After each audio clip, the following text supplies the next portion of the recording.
you by FEMA and the Ad Council. Serving overseas was just the beginning. We might be home from war, but our mission continues in communities all across the country. It's why we're out there in times of peace and crisis, providing meals to the hungry and supplies to the sick. It's why we're giving strength to those who are too weak and bringing resources to those without them. Service doesn't stop when we're done serving. It's what makes us the VFW. Learn more at vfw.org. Parents, we know we can't protect our kids from everything. Eventually they're going to bump their heads or scrape their knees. But we can protect them from 6 types of cancer. HPV, or human papillomavirus, is a common preventable virus that can cause cancer later in life. The HPV vaccine prevents human papillomavirus and all the cancers it can cause. The American Cancer Society recommends getting your sons and daughters the HPV vaccine starting at age 9 to protect them later in life. Digital Lagoon creates dynamic websites for clients ranging from startups to multinational companies. Just having a website is not enough. We also design social media campaigns, create comprehensive SEO strategies, and newsletters to enhance your brand. Digital Lagoon also offers specialty print, from trade show booths to interior signage or brochures and business cards. Let Digital Lagoon become your marketing partner. I'm Jordan. I'm proud to be president of Digital Lagoon. Contact me at digitallagoon.com. You're listening to the most powerful sports station in the country. Sports Radio 810, WHB Kansas City, the power of sports. America's largest all-sports radio station presents the #1 motorsports show for 2 decades, Track Talk, brought to you by Lucas Oil Products. Here are the Racing Boys, Scott Traylor and Kirk Elliott. Good morning, everyone. Welcome to Track Talk here on Sports Radio 810 WHB and RBN, the Racing Boys Broadcasting Network. We're live from the Racing Boys studio here in lovely Kansas City. Thanks for joining us on the show. We've got a great show lined up for you. A little bit later in the show, we're going to have Lee Spencer check in from Bristol. As you know, this is the big weekend for the dirt race at Bristol, so we'll be talking about that a little bit. And also, we'll be running some sound from this week's Mostly Motorsports. Again, you can listen to Mostly Motorsports Monday through Friday at 12 noon Central Time, right here on Facebook, YouTube, Twitter, and RacingBoys.com. It airs every day at 12 noon Central Time. We're going to play a little bit of some of our interviews that we ran this week. One of the better interviews, and it's going to be a little lengthy, Robert Ballou. We've got to talk to Robert Ballou about his run down at Lake Ozark Speedway. What a fabulous run. Came from the back of the B main, back of the A main to lead the A main. It was fantastic. He wore his tire out. We'll talk to Robert Ballou about that. We'll also talk to TJ Pusher, who is co-owner of Spire Sports and Entertainment.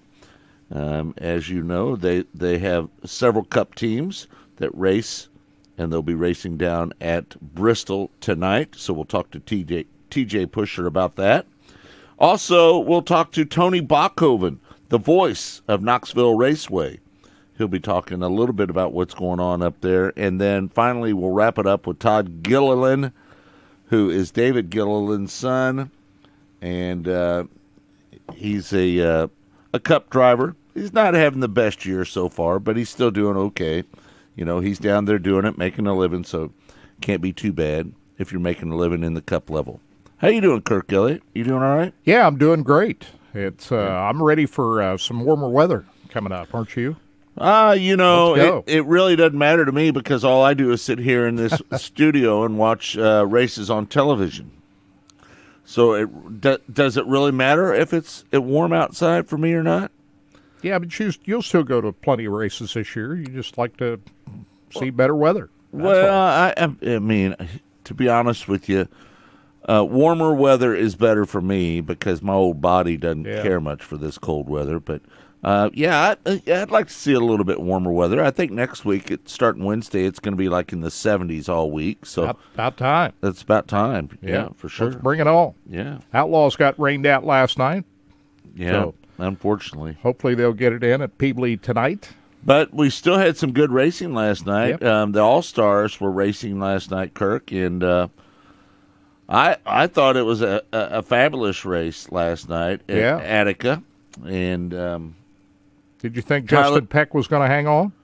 I didn't, to be honest with you. I thought Justin Peck made some nice moves to get up there into the lead, but I always felt like somebody was going to overtake him there towards the end. And Tyler Courtney showed a lot of speed and worked his way up through the field. I kind of felt like Tyler Courtney was going to win last night. To be honest with you, I was rooting for Scott Boguski, who ran fourth last night. A former Lucas Oil ASCS National Tour guy. Is going to run full-time with the All-Stars this year. I was kind of pulling for him. And how can you not pull for Parker Price Miller, who rounded out the top 5 last night? Guy's going through chemo, doing all kinds of treatments because of his cancer, and he's out there racing last night, and he pulls a 5th-place finish, man. That's pretty remarkable what he's doing out there. Pretty cool stuff, really. Is he's still undergoing the chemo treatments? Austin, right he's still undergoing treatment, isn't he? Yeah, I think he's still undergoing it, but I think I did see a post on Twitter that he should be going in for like a checkup to see if it's like gone. Yeah. Or if it's, down to a point where he doesn't have to do treatments anymore. It's funny that we talk about treatments. I got to go back and me and you need to talk about it. But Kevin Swindell went to Colombia for a special treatment down there, and you've been reading a little bit about it, Austin. Can you kind of fill us in on what's transpiring with Kevin and what he's going through trying to get back to where he can walk again? Can you kind of tell us what happened down there? Yeah, so what I've kind of put together from social media posts between him and his wife, Jordan. We all know Kevin was paralyzed in an accident at Knoxville Raceway about 7 years ago, and he hasn't walked ever since. He's done physical therapy to try to get his legs moving, but they came out with this new stem cell treatment to try and get his legs moving again and try and get some rejuvenation down there. And they went to Colombia, the country. Yeah, down there in South America, and they were selected to be a part of the first round of this program. Never been done before. And experimental. Pretty experimental. And then they did a deal. They pulled his spinal fluid out of his back and put stem cell cells in there. And then put it back in, didn't they? I believe so. So they're going to try that, send him home for 3 months. He'll come back 3 months later and see how his body reacted to it and see if there's any progress to kind of see if the program can move farther forward with him. Man, wouldn't that be great to see Kevin walk again? That would be awesome. That would be one of the greatest things of all time. He tries so hard. He always works out. He's always doing rehab. He's never given up on trying to walk again. And that's one thing I really appreciate about Kevin Swindell is his willingness to keep working at it, keep trying to come back and walk again. And, man, I hope that he does someday. Who knows? That may work down there. Let's hope so. Let's hope and pray that is. Yeah. The stem cells, somebody was commenting on our show yesterday that they used that treatment was like some, I'd say, wrestlers or pro athletes. Yeah. To kind of limit them needing like knee or arm surgery, like in their replacement joints. surgery. Yeah, replacement surgery. Right. Yeah. Well, that'd be cool if they were able to get that done. I hope the best for Kevin, and we hope the best for Parker Price Miller as well, who's been battling that cancer. So we'll keep our thoughts and prayers for those two guys to make sure they recover. How about last night down there at Creek County? Cade Morton outruns Blake Hahn. Did you watch any of that race last night? Yeah, it needed 4 more laps before the rain came. Well, the rain came out on the last lap.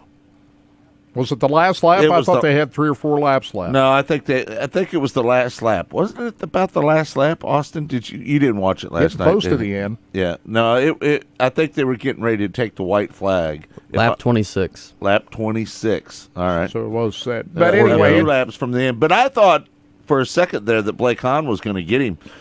It was kind of funny, as you mentioned, Kirk, a little bit before we went on the air, that Blake Hahn was running 6th or 7th, just kind of riding back there. Yeah, looks like that's where he was going to end up. But then all of a sudden, man, it was like he found another gear, and he just ran right up through there. He was passing 2 cars at a time, ended up running 2nd, the 2021 Lucas Oil ASCS National Tour champion, Blake Hahn. But had Cade Morton picking up his first ASCS win I know Austin would like to pick up his first ASCS win this year, but can you imagine what it would feel like to get that first one, Austin? It sounds like I need to go to Creek County to pick up my first win. It sounds like it produces a lot of first-time winners. Brandon Anderson won there last year. Cade Morton won there this year, and I think a couple other guys, won there between those 2 years, picking up their first ASCS win. And so it sounds like I need to go down there and be a part of it. It's short track racing at its best, though. It is, and you can get tore up down there. I've seen plenty of people. Yeah. Usually you'll get bit by the hole going into one, or coming off a two and getting into the wall. Yeah. That's a tricky place to run down there. Maybe the smallest racetrack on the Lucas Oil ASCS. It is the smallest. I'm not sure that Little Rock isn't smaller. No, it's bigger than. You think it is? Have you raced at Creek before? Little Rock's bigger than Creek. Have you been to Creek? No, but I do this trick with Google imaging where I can trace out the track size. Oh, okay. I think it's good bigger. For you. Tommy might correct That's me what on I like that, about you, Austin. You're studious. Straightaways look a little longer down. I always know that you're always going to pick up on the little details that I'm missing out on, and I appreciate that. Well, it's been a while since I checked that stat. I might be wrong, but straightaways look a little longer down at Little Rock, don't they? Yeah. That's I don't know how close Double X and Creek County are. Well, the problem is they're pretty much about the same size, but the difference between the two of them is Creek, the corners are flat. Super narrow. Yeah, they're narrow. Yeah. Both Mortons finished. Chance Morton finished fifth last night. So pretty good night for the Mortons. I bet Johnny Herrera was enjoying that. Johnny Herrera was happy last night, wasn't he? Got both of his guys up there in the top 5. He had to be happy about that, no doubt. Let's talk a little bit. I know that we talked about it the other day, but yesterday on Mostly Motorsports. But Mike Muller picks up the $20,000 to win 50-lap race. What do you guys think about that? That was pretty big. He was dominant. I mean, he just had him covered all the way. Yeah. I mean, there's just nobody who was going to touch him. And that racetrack, when you watch that racetrack, Bulls Gap, Tennessee, when you watch that race, that track doesn't look near as banked as it does in person. It looks like it has some banking on it, but I can only imagine what it looks like standing at under it. I'm telling you, you cannot imagine the banking. It's banked like I-70 Speedway used to be. Jeez. Right? That's a real bowl, isn't it? It really is. And what's terrible about the racetrack, and I'll say this, the only thing I don't like about that racetrack is down in 3 and 4, if you go over the fence, it's about a 70-foot drop to get to the bottom of the hill on the other side of that fence. So if you're a sprint car and you launch and you clear that fence, you might be 100 feet in the air before you land. Oh, my God. No, thanks. No. That's the only thing I don't like about that racetrack in Bulls Gap is Volunteer Speedway is what we're talking about in Bulls Gap, Tennessee, is the angle of the drop-off behind 3 and 4. I'm going to tell you, everybody that drove in there last year when we got there, that's all they could talk about. Oh, gosh, I hope I don't clear that fence over there in 3 and 4 because of the altitude that you would have and where you would land. It would take you a day to land. They don't race sprint cars a lot there, do they? Well, no, it's more of a late model track for sure. But did you see that the crowd that they had there? Huge. Packed. Gigantic. The biggest crowd they'd had in 20 years. I think also Kyle Larson promoting that race was a big factor in it. Yeah, makes a big difference. Did Larson use up his tires there? Because he slipped back to 4th there at the end. Yeah, I'm not sure. I mean, Jimmy Owens, Bloomquist, Jonathan Davenport, those guys were racing each other pretty hard at one point. All Tennessee drivers in the top 3. And they are all trying to catch Mike Muller. And to be honest with you, Mike Muller, on the restarts, he just gapped him. And once he put the gap in between them on the restarts, they couldn't run him down. And I think he ended up winning that race something like by 2 seconds. That was a pretty good distance. And I'm pretty confident. Aren't you pretty confident that we'll get Mike Muller on next week? Oh, yeah, he's a big fan of ours. How do you think he's going to do in that truck race tonight at Bristol? Whoa, he's running the truck tonight? He is running the truck. That. That's the reason you know what? I thought about calling him yesterday and having him on Mostly Motorsports, but I thought, why not wait until we see him run in the truck race? Yeah. Remember Tyler Carpenter, who won the Gateway Dirt Nationals last year? Yeah. He's going to make a truck debut at Knoxville. Oh, for he Nice is? Motorsports. Really? Yeah, that was the gig. So if you won the feature with the super late models at Gateway, you get a that's truck right. ride. That's right, yeah. So that's going to be really interesting to see him Yeah. in a big body car. Well, I don't know. What'd you guys think yesterday? And we got a few minutes here before we go to break. What do you think about yesterday's practice? I don't like the dust. Listen, They got to figure that out. I'm gonna say it right now. That race is not a dirt track race. That's a race on dirt. That's what that race is. That track is gonna rubber up. The real problem I see with that racetrack is that they can't put any moisture in it. They can't build a curb up there because they got windshields in them. And they can't rip off tear-offs off the windshield. So here's what they're going to do. They're going to keep that track really dry, and it's almost going to be like pavement racing before it's all said and done with. I believe they're going to lay rubber down, and I don't think they're going to have a really much of a race. What do you think, Austin? Well, also they have an issue. I was listening to a video with the track guy with Race XR during the Bristol Dirt Nationals with the modifieds and late models, and he was talking about how this type of dirt doesn't like water. So sometimes, let's say you water the backstretch, it'll take water. You water the front stretch, it won't take it. So there's parts of the track that, around the track that'll take water and won't take water. So they have a hard time trying to prep it. And I get it's native, Tennessee clay, but why would you pick a dirt like that you would have an issue with? Right. Get a real, Get some real dirt. Get some clay. Look at our race at Eldora. Yes, it got super dry and slick, but you could prep the dirt and you could make it work. Yeah. You weren't fighting it. I want to know if you guys agree with me.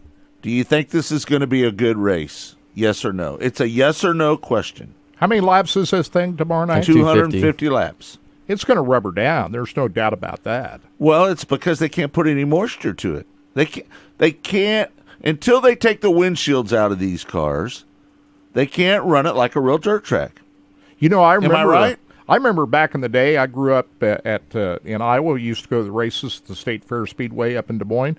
Back in that day, they used to run the USAC late models on dirt. They'd run Ernie windshields. Durr and Ramo and all those guys. They had windshields in those cars back then. Yeah. Well, also they're having. And let me ask you. That windshield wipers hold on a moving, second. too. Let me ask you. Back in those days, was it real dusty? Yeah, it did get a little dust because they ran them in the afternoon. Well, that's because they can't put water on the racetrack because they got a windshield.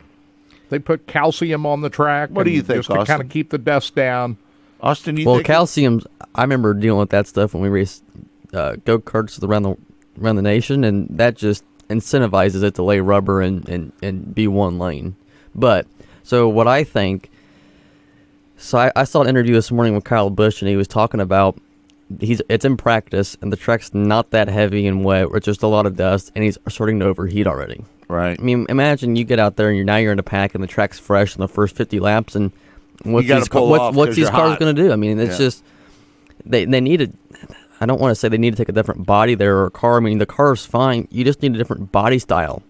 You can't. They're so closed off for the super speedway stuff that you just can't get any air to them, and the little square in the front of the radiator or nose, it's just not enough. Would you guys agree with me? If they're going to do this dirt race, let's build a special one-off car for it. I think the car. It's just the body. The car's fine. I know, but just the body. Let's make it where you can take the windshield out of it, cover up the electronics inside the car so they don't get all wet and everything. Put a rock guard up in there so the guys don't eat a bunch of dirt. I think until they get the windshields out of these cars, I don't think you can look at it as dirt track racing. You know what my solution is? Jen and I talked about this before. They got Iowa Speedway up here. Make that into their dirt track facility. Just a full-fledged dirt facility. You got better quality Scott's dirt. idea. That was my idea, wasn't it? Better.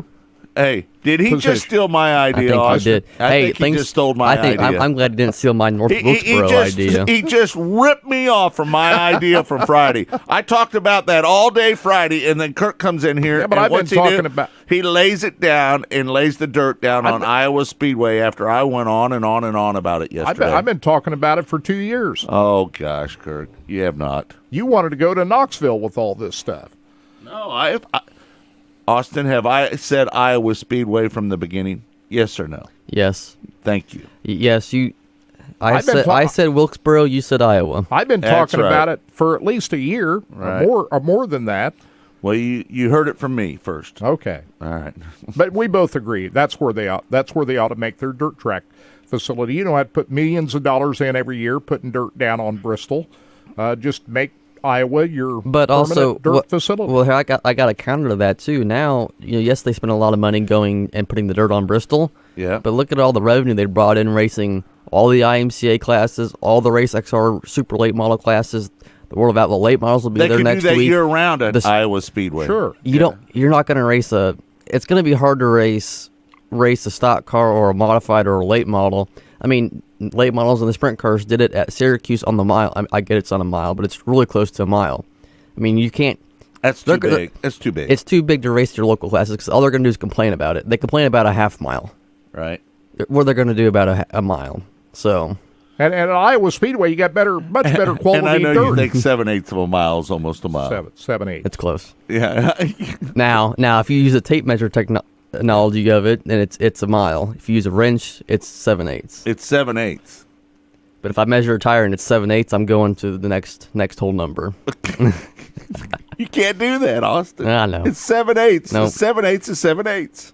But the biggest issue with me with this dirt at Bristol is the dust. I mean, it's just terrible. You just can't have that amount of dust and make it look You're going to see a lot of cars overheat. That's what you're going to see. You're going to see a ton of cars overheat this weekend. What do you think? You think that, Austin? I got to say, Kyle Busch is already complaining about it in practice. It's not going to be good. No. He's going to rip the lip, isn't he, Kyle? He's up there at the top. Yeah. He did a little damage to the car when he got up into the wall yesterday. I'm going to tell you who looked good running around there yesterday. I thought really looked good was Kurt Busch.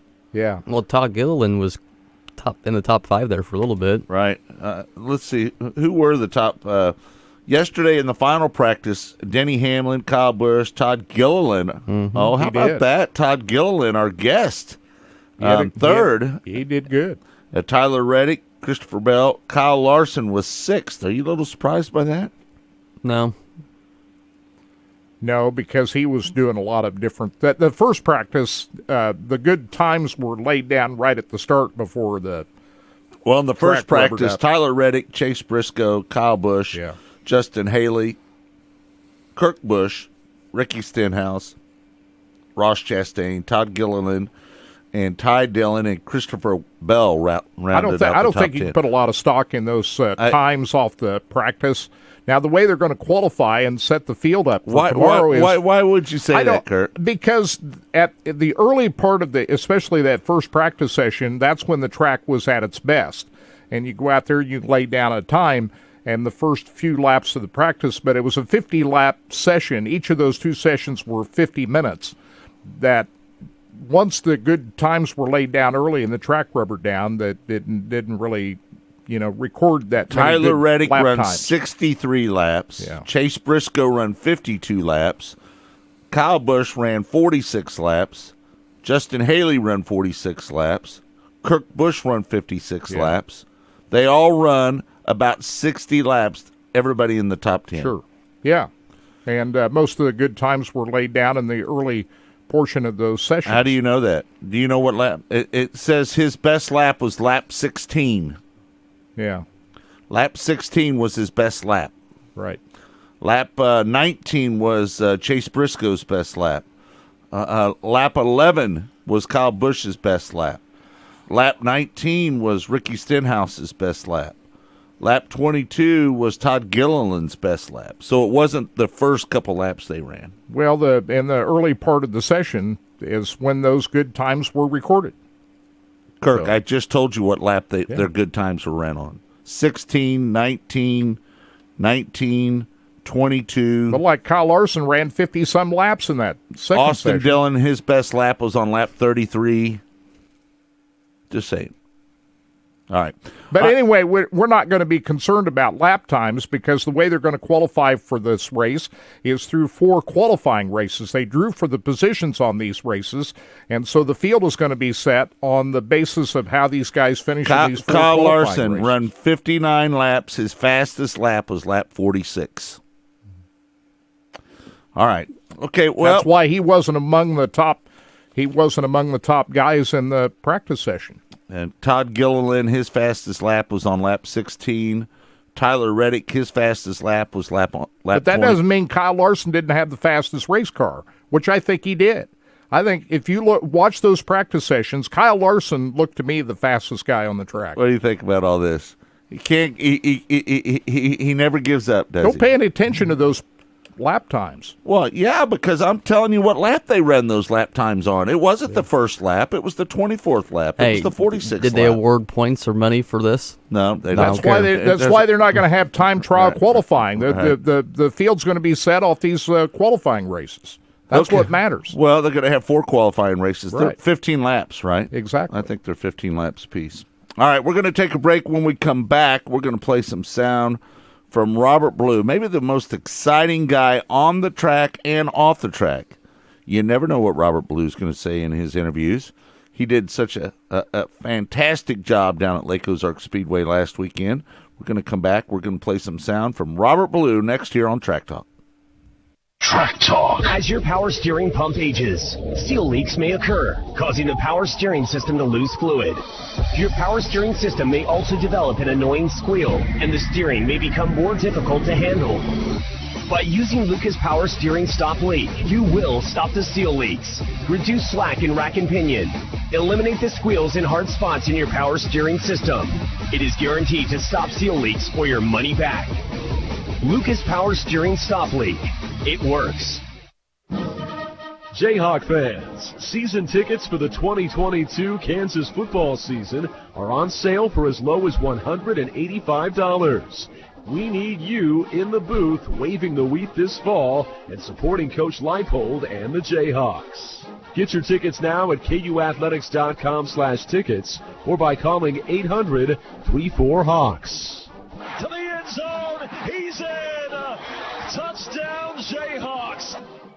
Foley Rental is your local equipment rental store for commercial, industrial, farm, and residential project needs with a large fleet of aerial lifts, generators, trench shoring, air conditioners, and concrete equipment. And Foley Rental offers a wide selection of machine attachments for skid steers, excavators, and loaders, all supported by over 400 certified technicians. Foley Rental, committed to you from the ground up. Call 855-RENT-FOLEY or visit FoleyRental.com. You want it? Amini's has it. It's springtime at Amini's, and new patio and outdoor furniture is arriving daily, and it's all on sale. Reserve your patio furniture today. Amini's has over 4 million in stock of everything, so don't order online from a company you don't know. Go to Amini's. They even have 60 months no-interest financing. Take it from me, SSJ. Now's the best time to get what you've always wanted for your home, indoors and outdoors. The selection has never been better than now at Amini's.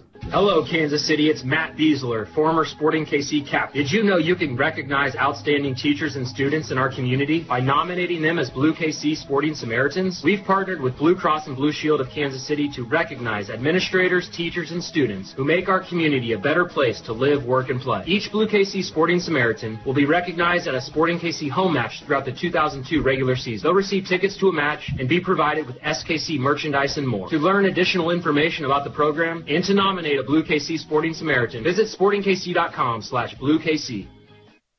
Smoke and Fire has exceptional glazes and seasonings for your holiday ham, lamb, or prime rib. Stop in for some great ideas, and Saturday you can even taste the flavors. Then ask Chef Richard for ideas for your holiday gathering. Our mix and match seasoning sale is on. Buy 4, get the 5th item free. Free covers with any grill purchase $7.99 or more through Saturday. See the store for details. Think family, think friends, think Smoke and Fire. Are vehicle shortages preventing your company from growing? Rent your way out of it. City Rent-A-Truck has a wide selection of pickups, flatbeds, cargo vans, and dump trucks that are ready to be put to work when you need them. Stop turning away business because you can't buy new vehicles. Flexible rental options will allow you to supplement your fleet in the short term, so your operation doesn't miss a beat. You can request an online quote at cityrent-a-truck.com or call a representative at any of their 3 KC Metro locations. Fuel, give me fire, give me that which I desire.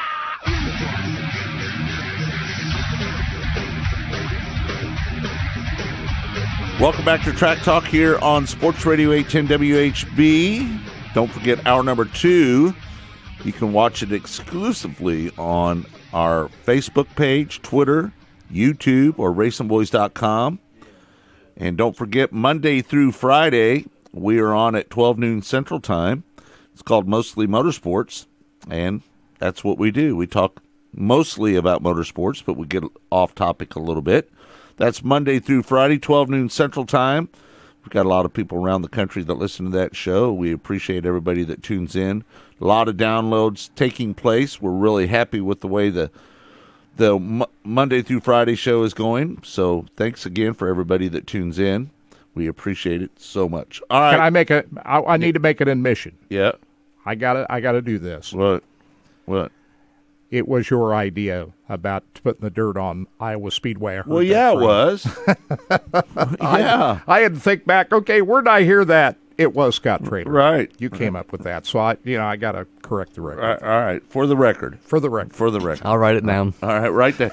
Write it down because Kirk rarely says he's wrong. But you know what? We both agree on that. That's where they ought to go. Right. I agree Absolutely. with you. It's just sitting up there going to waste. What do they hold? About 30,000 seats up there, don't they? They're going to have 2 IndyCar races up there in July. Yeah. So scratch the Indy cars, make it a dirt track. Absolutely. That's what I say. Or IndyCar race on dirt. Oh, how about that? How about that? That'd be awesome, wouldn't it? Right. That would be really cool. They already got the bar up there in front of them, right? Yeah. All right. So I don't know if anybody made it down to Lake Ozark Speedway last weekend, but if you were down there and you watched the Power Eye Extreme Non-Wing Sprint Cars, you would have watched Robert Ballou put on one hell of a show. First of all, he started 12th in a 15-car B main, and in 4 laps he was leading that B main. Then he started dead last in the A main, and at one point was leading the A main. Robert Ballou is the ultimate showman, and we had a chance to talk to him on Mostly Motorsports this week.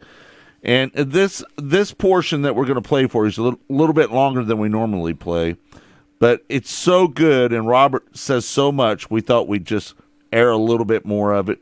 This is Robert Ballou visiting with us on Mostly Motorsports this week.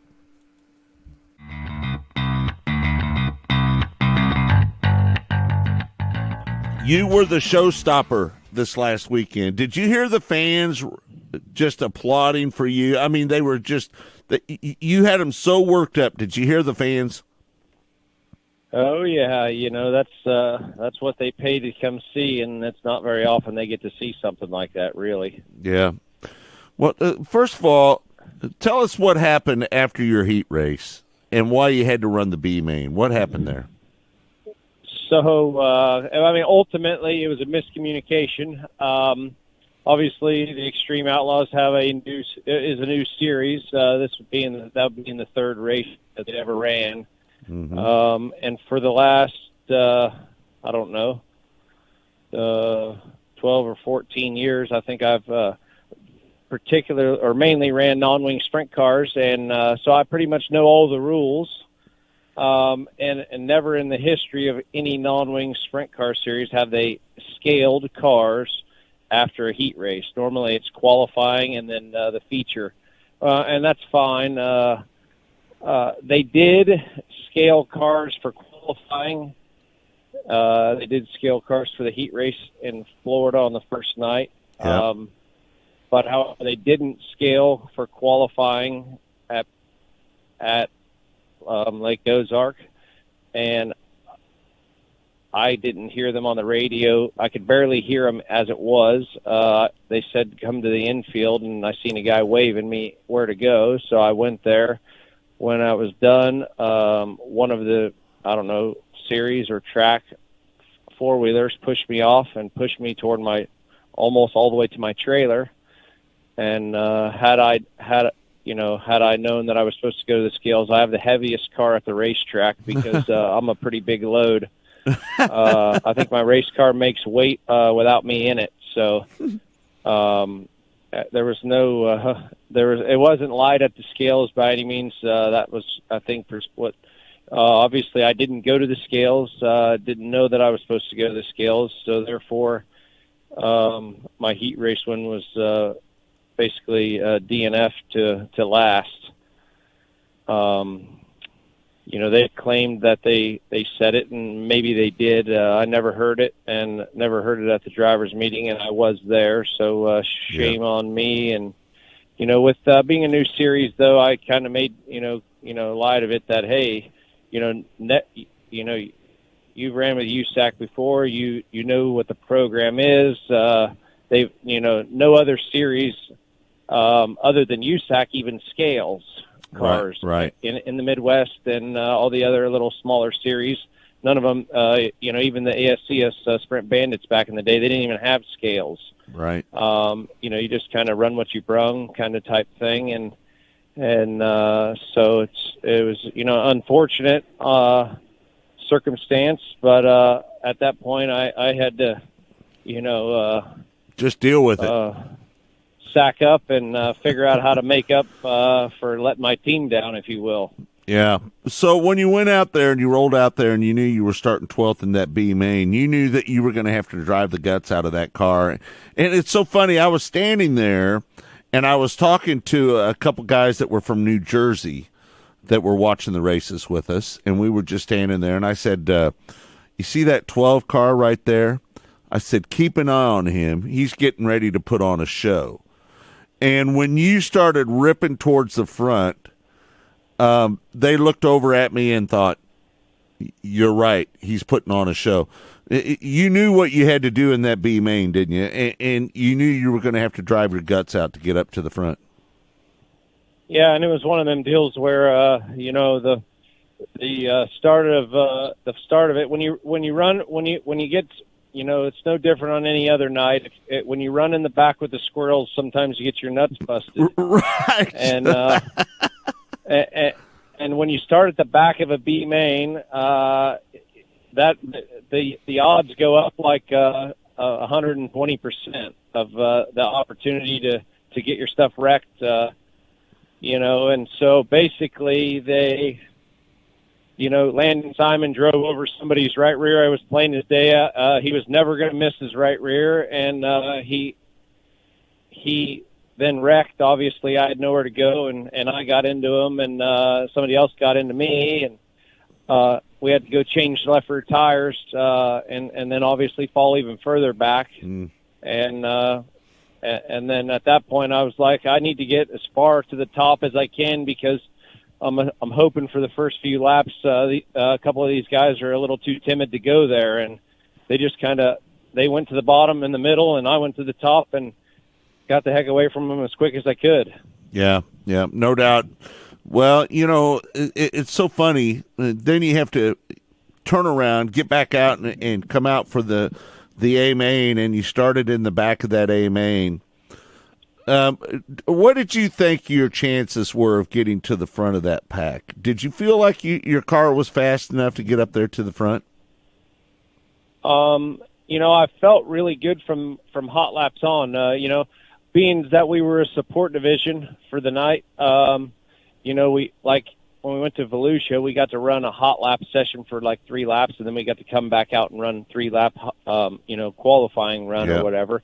As a group deal, but being that there were so many cars, and obviously, you get, I don't know, there had to be close to 100 sprint cars there that night. It's hard on a racetrack. It's kind of windy. Yeah. Cold. And I had never been there before, and it's pretty abrasive. It's hard on tires, and when we had a tire, I qualified or a hot lap for 3 laps. Which was qualifying on a brand new right rear, went out for the B main and had to put that tire on just to make stagger. And it ultimately, it about maybe a quarter of the tire tread came off, and it was just cords. So then it was shaking for the last 7 laps. I thought a wheel had broke, but thank the Lord that didn't happen. And thankfully that it didn't pop. I slowed down about probably 2.5 seconds a lap, I think the race monitor said or something, just trying to keep it from jumping off the track and so I could actually see where I was going. Oh, wow. So then obviously now you're leery of, is the next tire going to do that? So we put another tire on for the for the main event, and 5 laps into the main event, I'd already moved up pretty far, and it started shaking again. Not near as bad, and it didn't come apart, but obviously there's something going wrong. I don't know if a belt broke, or I don't even know. It didn't chunk out anywhere, so I'm not really sure what happened, but it was fine for 5 laps, and then I kind of slowed down for 10 just hoping that it wouldn't come apart. And then I figured the track was cleaning off really bad and getting black, and I was afraid that it was going to rubber up, so I figured I better get back to business, and if I was going to make any chance for a charge to the front. We're looking at that tire right now. We're showing people online. I've never seen a tire do that. Have you ever seen a tire do that before? Well, I've only ever had one medium, maybe 2 that, and never that bad.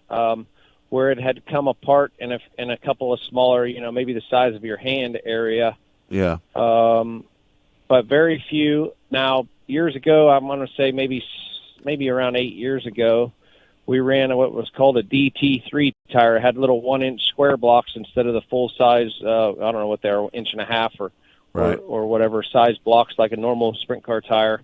They were real small blocks, and they were a spec tire for USAC for about 4 or 5 years.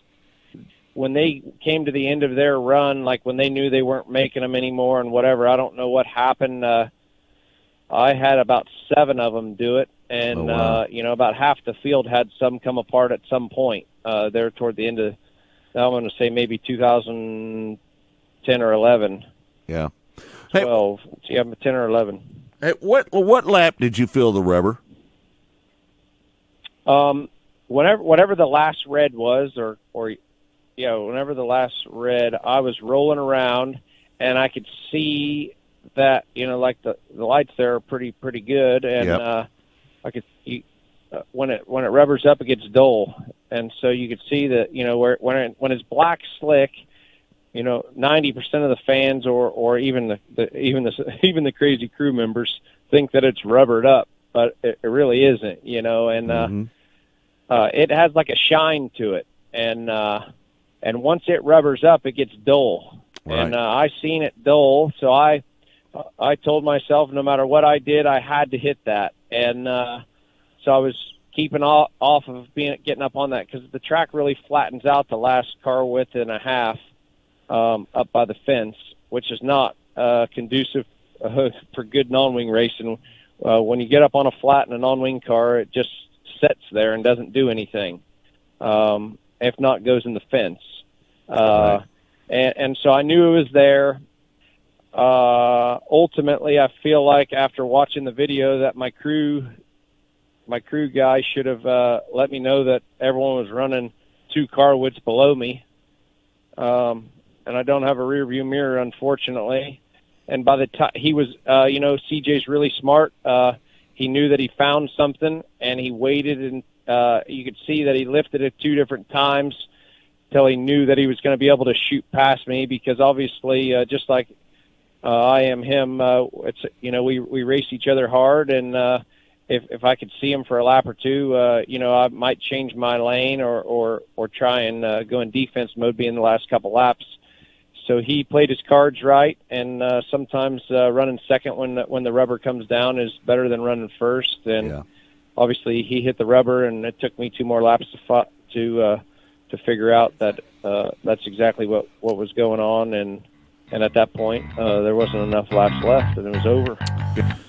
There you have it. That was Mostly Motorsports. That was episode 66. So if you want to go back and listen to it, how long was that interview, Kirk? About 35 minutes? Yeah, when I chopped it up, it was 35 minutes. About 35 minutes long. So if you want to hear it in its entirety, because he says a lot more, folks. Yeah, you heard less than half of it. That's less than half of it right there. So that's episode 66 if you want to look that up on Mostly Motorsports. You can find it wherever you find your favorite podcast, and it's all brought to you by Lucas Oil Products. By the way, C.J. Leary was the winner of that race, so congratulations to him. He just throws me a wheel once in a while. You ever notice that, how he just jumps in there and wheels me? Wally's got you pushed into the wall. I'm up against the wall. I'm in a real tight spot, and then Kirk just wheels me. Well, can we get stuffs me in the wall? Can we get him an Aaron Reitzel sticker for his car? Yeah, we need to get him an Aaron Reitzel sticker. He's a lot like Aaron Reitzel, isn't he? Well, while you got him fitting on that he's a wheel man. That episode is in the description in our comment section right there in the Facebook. So if you're following along on Facebook, you can just click right there and get that episode right there. Did you know you're a wheel man, Kurt? Yeah, is it like the wheel that Tyler Courtney fed Justin Peck last night? Well, I don't know about that. I don't think they really made contact last night, to be honest with you. I'm not sure. Tyler Courtney said they didn't, so I have to take his word at it. But he also said he probably is not very happy with me either. Well, I know, but that's just racing. All right, we're going to take a break. When we come back, we're going to play an interview that we did with TJ Pusher, who is the co-owner of Spire Sports and Entertainment. Spire Sports and Entertainment owns a couple Cup cars. They run out, and they're going to have Chase Elliott drive one of their trucks. Their truck won at Martinsville last weekend. We'll talk to TJ Pusher next from Spire Sports and Entertainment right here on Track Talk. Track Talk. Next to your vehicle's engine, your transmission is the most important component of your car. If it's not properly maintained, your car may not shift properly. By adding Lucas Transmission Fix to your transmission, it cleans and lubricates sticking valves for proper shifting, renews worn bands to stop slipping, stops seal leaks, will not void new car warranties, contains no harmful solvents. Lucas Transmission Fix. It works.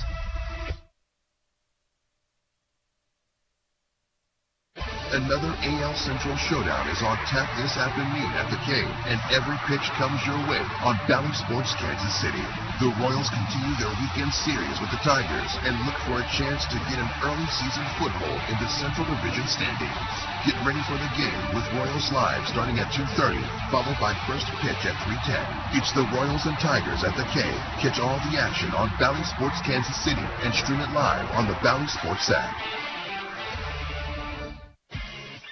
Wow, Kansas City, all I can say is wow. The league was changed overnight. No one ever thought you could give up number 10 and all that speed. But this game is more than about speed or just one player. It takes a true team to make it all work.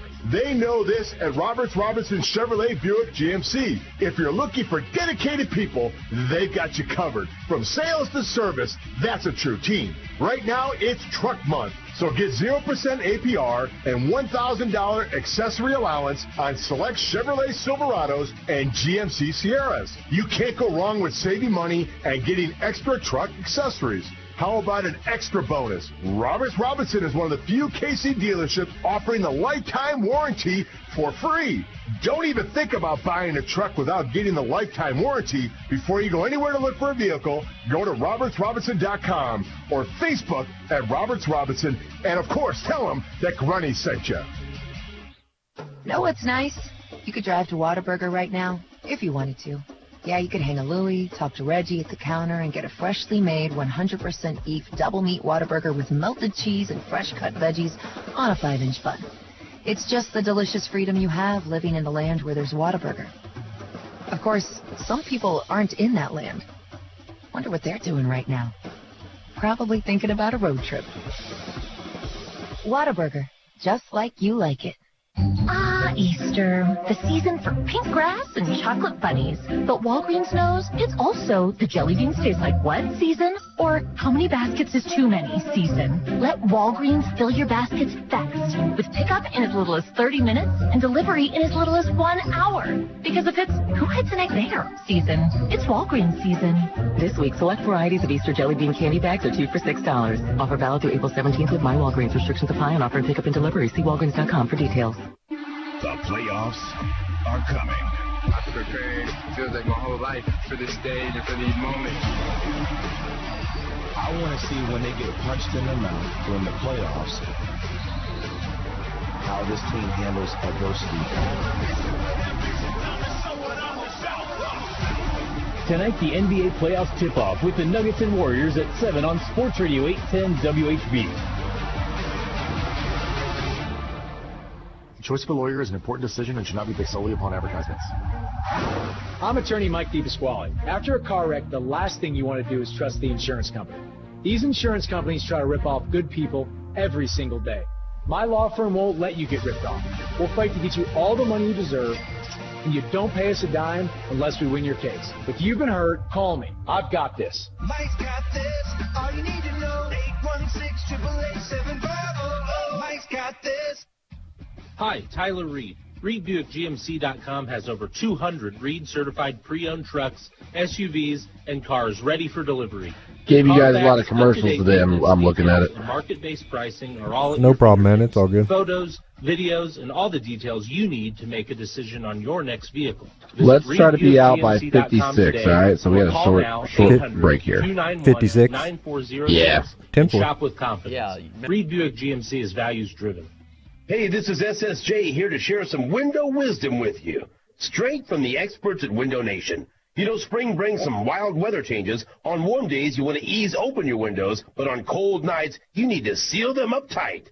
If your old windows are sticking or drafty, they're not just a pain to operate, they're costing you money. Get your degree in savings during Window Nation's spring break sale. Get 2 free windows for every 2 you buy, for as many as you need, and make no down payment and pay no interest for 24 months. 2 full years, no payments. Just call 866-90-NATION or visit windownation.com. They've installed over 1 million windows in over 125,000 homes, saving customers over $60 million in energy costs. Call Window Nation, 866-90-NATION, or go to windownation.com. Buy 2 windows, get 2 free, plus no payments and no interest for 24 months. Visit windownation.com now. Window Nation, the perfect fit. Are you looking for a career change? 30 seconds. Let Sports Radio 810 help you with 10 your for search. Many local companies are hiring right now, and there's never been a better time to check those opportunities out. Go to 810WHB.com and click on the Community tab and search Job Connections. Great companies in our community need you right now. Companies like Hy-Vee, Bickermer Electric, and Herzog. So check it out at 810WHB.com, 810 Job Connections, connecting you with your next career.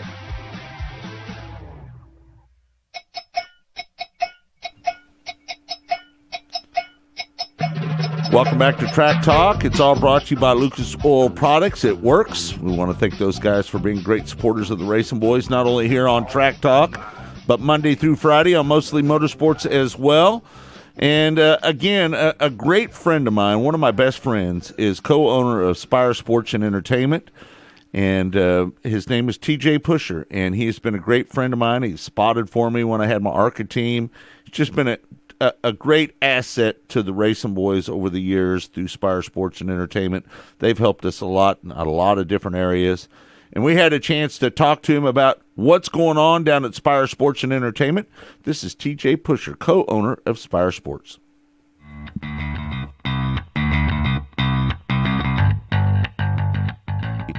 Talk about your early years and when you hooked up with Todd Braun and you got the trim spa thing all put together. Talk about those early years. Oof, man, that's going back to 2003. We were doing all this stuff, and I had a deal on the table with Trim Spa and Robbie Gordon.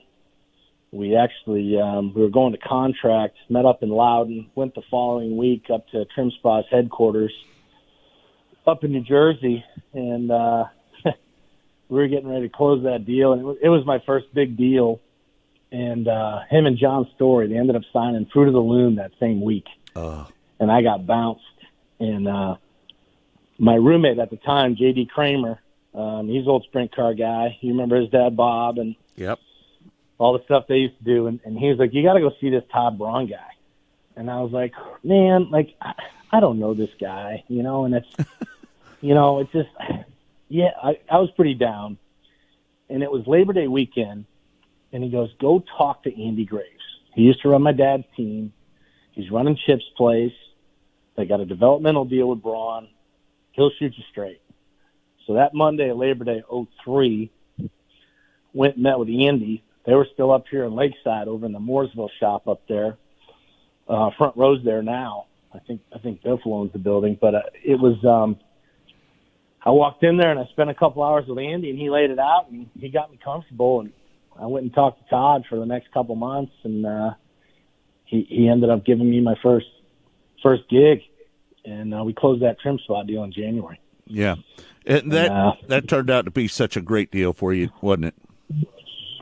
Well, it's super good. I mean, Todd has done a ton for me over the years, and you're talking 18, 19 years now. Yeah, great relationship, a really, really good friend. Done a lot for each other, and it's just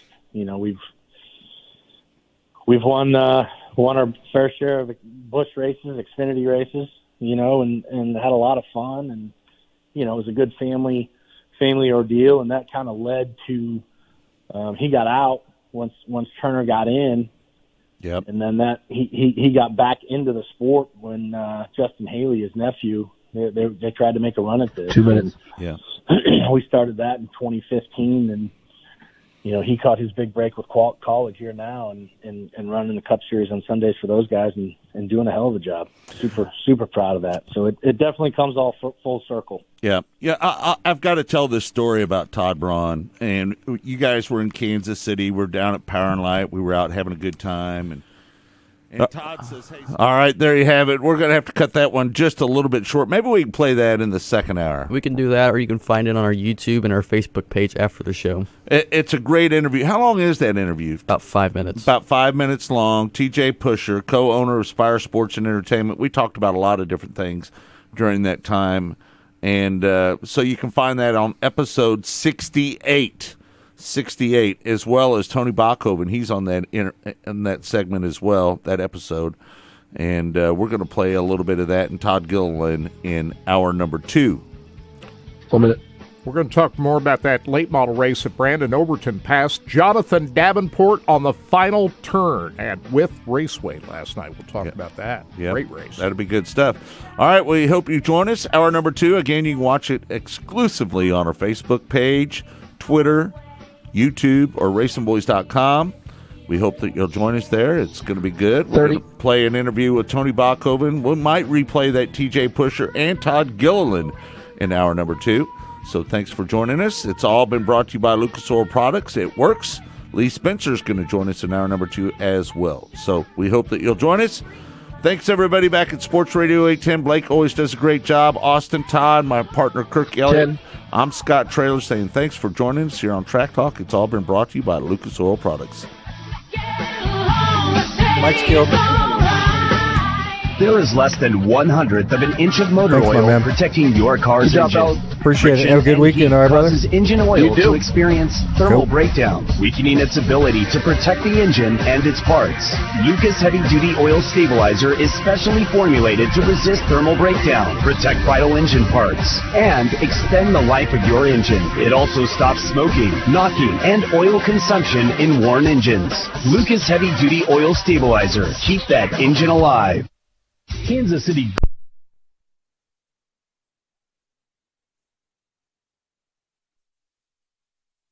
That's why Lucas Oil takes automotive protection so seriously. Lucas heavy-duty oil stabilizer bonds with motor oil to shield engines from heat and wear. So take pride in caring for your car and pass that pride and knowledge to the next generation for years of smooth, reliable driving on the long road ahead. Trust Lucas Oil. It works.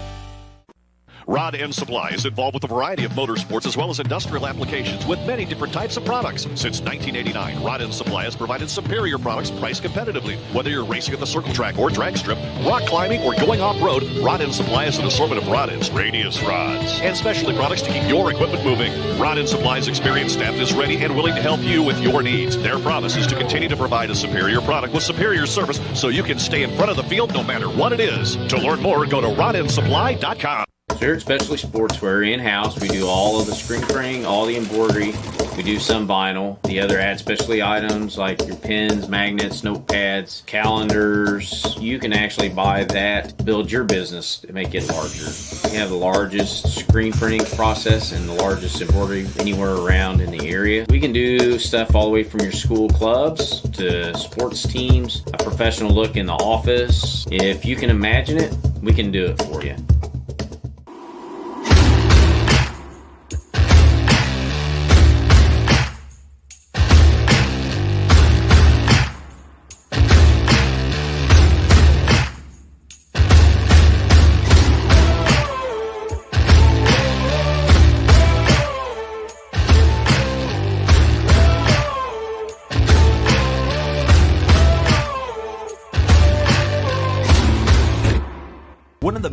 reasons for poor vehicle performance is a dirty fuel system.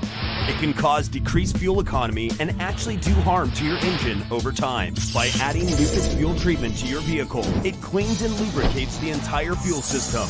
Pump, carburetors, fuel injectors, and valves as you drive. It also improves your vehicle's performance. It's a non-solvent product designed to protect both gasoline and diesel engines. Lucas Fuel Treatment. It works.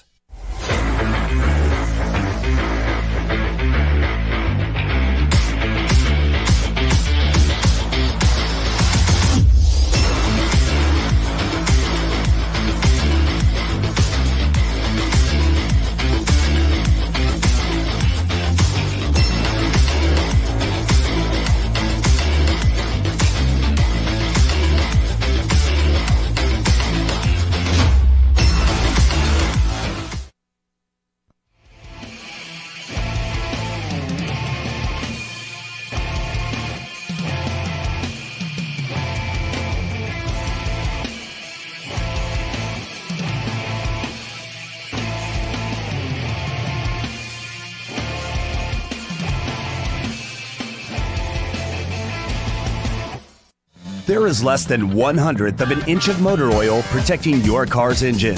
Friction and heat causes engine oil to experience thermal breakdown, weakening its ability to protect the engine and its parts. Lucas Heavy Duty Oil Stabilizer is specially formulated to resist thermal breakdown, protect vital engine parts, and extend the life of your engine. It also stops smoking, knocking, and oil consumption in worn engines. Lucas Heavy Duty Oil Stabilizer. Keep that engine alive. Missouri's must play getaway. Osage National Golf Resort. 3 9-hole courses to choose from at the Lake of the Ozarks in the Osage River Valley. Stay and play packages in our first-class condos. A beautiful clubhouse complete with pro shop and exercise facilities. A large pool for relaxation and families. The Eagle View Sports Bar and Grill. Great wedding facilities. Go online and make your tee time today. Race fans, the National Sprint Car Hall of Fame and Museum is open 7 days a week, year-round, for you to come in and check out all of the wonderful race cars on display in the museum, and our online store at sprintcarstuff.com is open 24 hours a day for you to check out everything that we have in stock for sprint car fans. Whether it's for a birthday, anniversary, or Christmas, sprintcarstuff.com has it all. That's at the National Sprint Car Hall of Fame and Museum in Knoxville. Next to your vehicle's engine, your transmission is the most important component of your car. If it's not properly maintained, your car may not shift properly. By adding Lucas Transmission Fix to your transmission, it cleans and lubricates sticking valves for proper shifting, renews worn bands to stop slipping, stops seal leaks, will not void new car warranties, contains no harmful solvents. Lucas Transmission Fix. It works. Hey, this is Larry the Cable Guy, and you're listening to Racing Boys, and if you ain't listening to them, you get out of the country because you're a communist. I love the Racing Boys. Like Mater says, they make me happier than a tornado in a trailer park. You know, the funny thing about that is the Larry voice and the Mater voice are exactly the same. Get her done! Welcome to Hour 2 of Track Talk on the Racing Boys Broadcasting Network. Brought to you by Lucas Oil Products. Made in America, sold to the world. Here again are the Racing Boys, Scott Traylor and Kirk Elliott. Welcome back, everyone, to Track Talk, now on RBN, the Racing Boys Broadcasting Network. We've got a lot of people watching the show right now. So here's what I want you to do. If you could just do me one little favor right now. For the people that are out there listening and watching on Facebook, I'd like to know where you're listening from. That always gets us excited to know where people are listening from right now. 7K Racing's listening from Minnesota. Who else? Marvin is listening from Ohio. So if you could just type in there where you're listening from, that would be great, because that gets us excited a little bit around here. We always like knowing where people are listening from. Mount Pleasant, Iowa. Thank you, Jeff. Appreciate you doing that. It's always fun to know where people are listening from. From St. Louis, Steve, we always can count on you. Oh, Lloyd Collins says God's country. Mark Pierce says Paradise. Come on, Mark. I'm glad I beat you that night your motor blew up, just so you know. That night your motor blew up while you were leading, that was fun. Lexington, Missouri, St. Charles, Missouri. So thanks, everybody, for tuning in. You're piling it on this morning. Well, it's good, man. I mean, Wow. we love hearing where people are listening from, you know. There we are, our friends from Minnesota. Yeah, but what's this about you and Mark Peer? Mark Peer. One night I started 12th in a feature, and I had to come from the back. Mark Peer started up towards the front. Just so everybody know, Mark was up towards the front. And I marched my way through the field, and I got up to second place. I don't think I had enough for Mark. Mark was out on me a little bit on the restart. I had to get around a couple cars on the restart. And he was out on me a little bit. And I was starting to run him down. I think his motor was starting to give up a little bit. And he went down into turn 3. His motor blew up. And luckily enough for me, coming from 12th, I passed him for the lead on the last lap and went on to win the race. It was a lot of fun. Richmond, Indiana. Thank you, Kevin. I appreciate you, buddy. Kelly's, what is that? I don't even know how you say that. Seneca, Kansas. All right. Kelly, thanks so much. Ben, hey, Ben. We got our old buddy Ben from Australia checking in with us as well. He was up at noon our time yesterday. Yesterday, he was listening to Mostly Motorsports. So it was 3:05 in the morning 3:05 his time. And we said, if you're we're big fans of Ben. So Ben's checking in again. Ben is one of our favorite people. He's tuning in. What time is it there now? Remember, we think he said it's midnight, right? Isn't that what it's got to be about midnight now, right? Yeah. So we know he's up. And Ernie's checking in with us. Good morning, Ernie. He said it's Australia, you say? Australia. Yeah, it's 12:05 a.m. 12:05. Yeah, how about that? Sunday morning. Sunday morning, 12:05. Ben, that's how far ahead they are. We love you, Ben. We appreciate you checking in with us. Checking in from the future. How about that? Right. I mean, there's nothing more you could say that. We got viewers from the future checking in Sunday morning. Man, it's already Easter Sunday. It's already Easter. It's already Easter. How about that?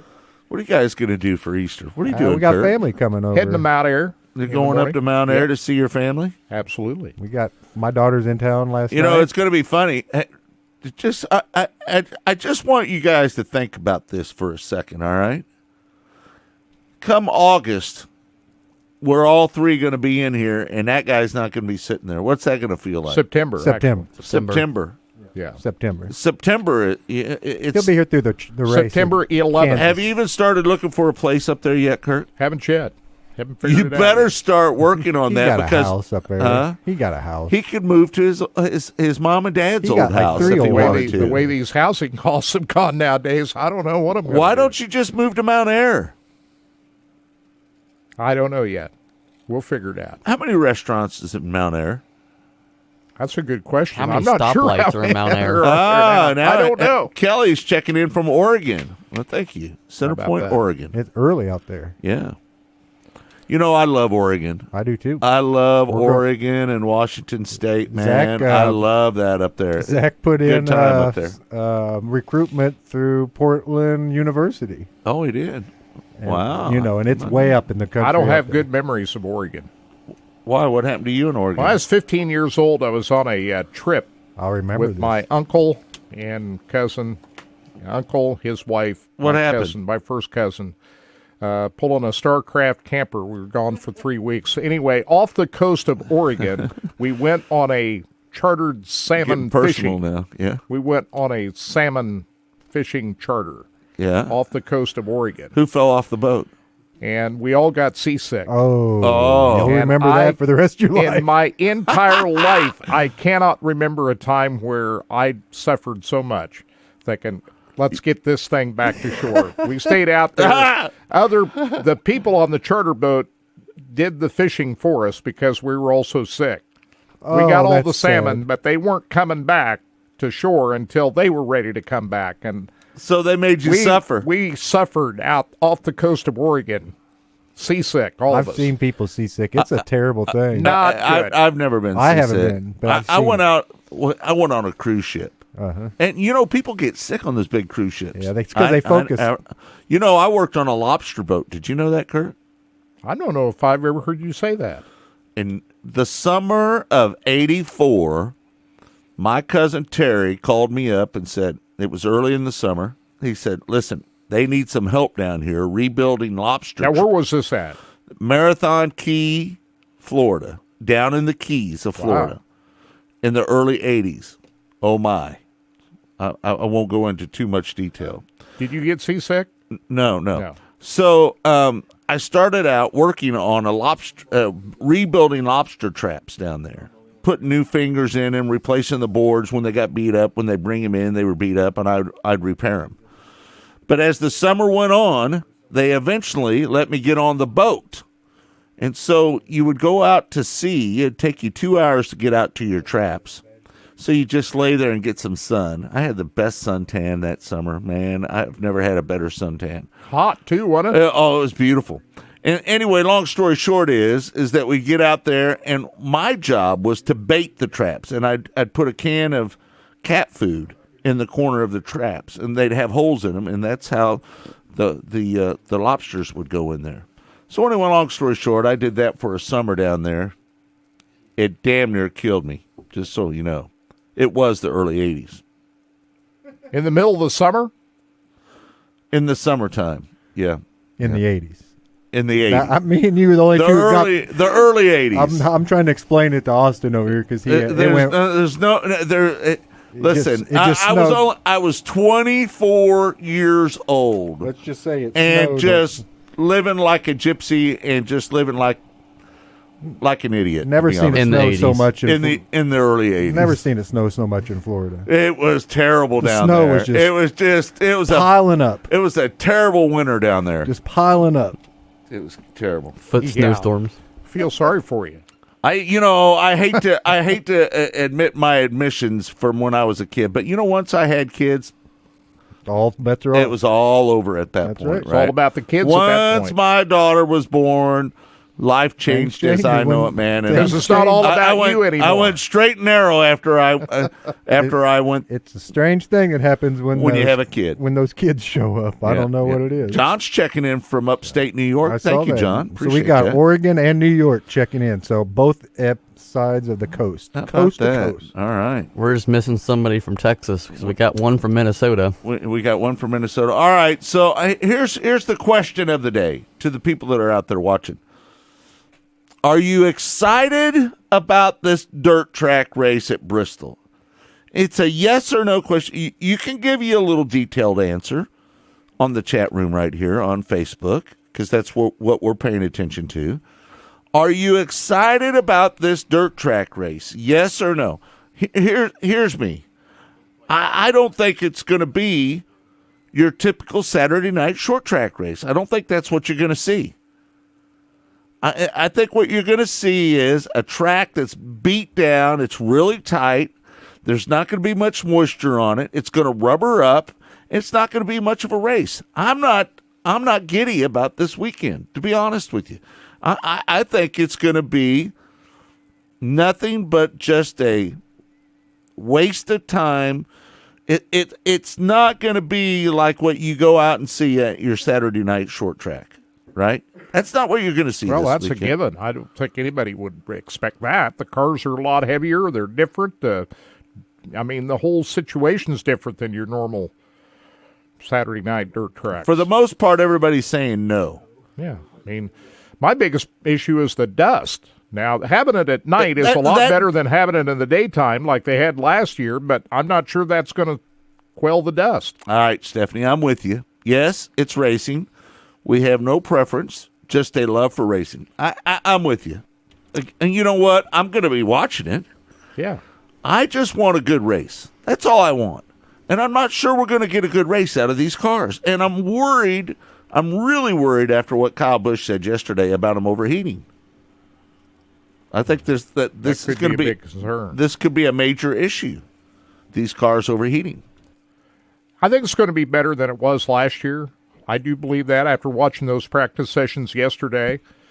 And having it at night is better than certainly having it in the daytime, so that part's good. Steve says he's going to Peevely tonight. I would too, if I was close enough. I just wonder, what that's going to look like on TV with all the dust.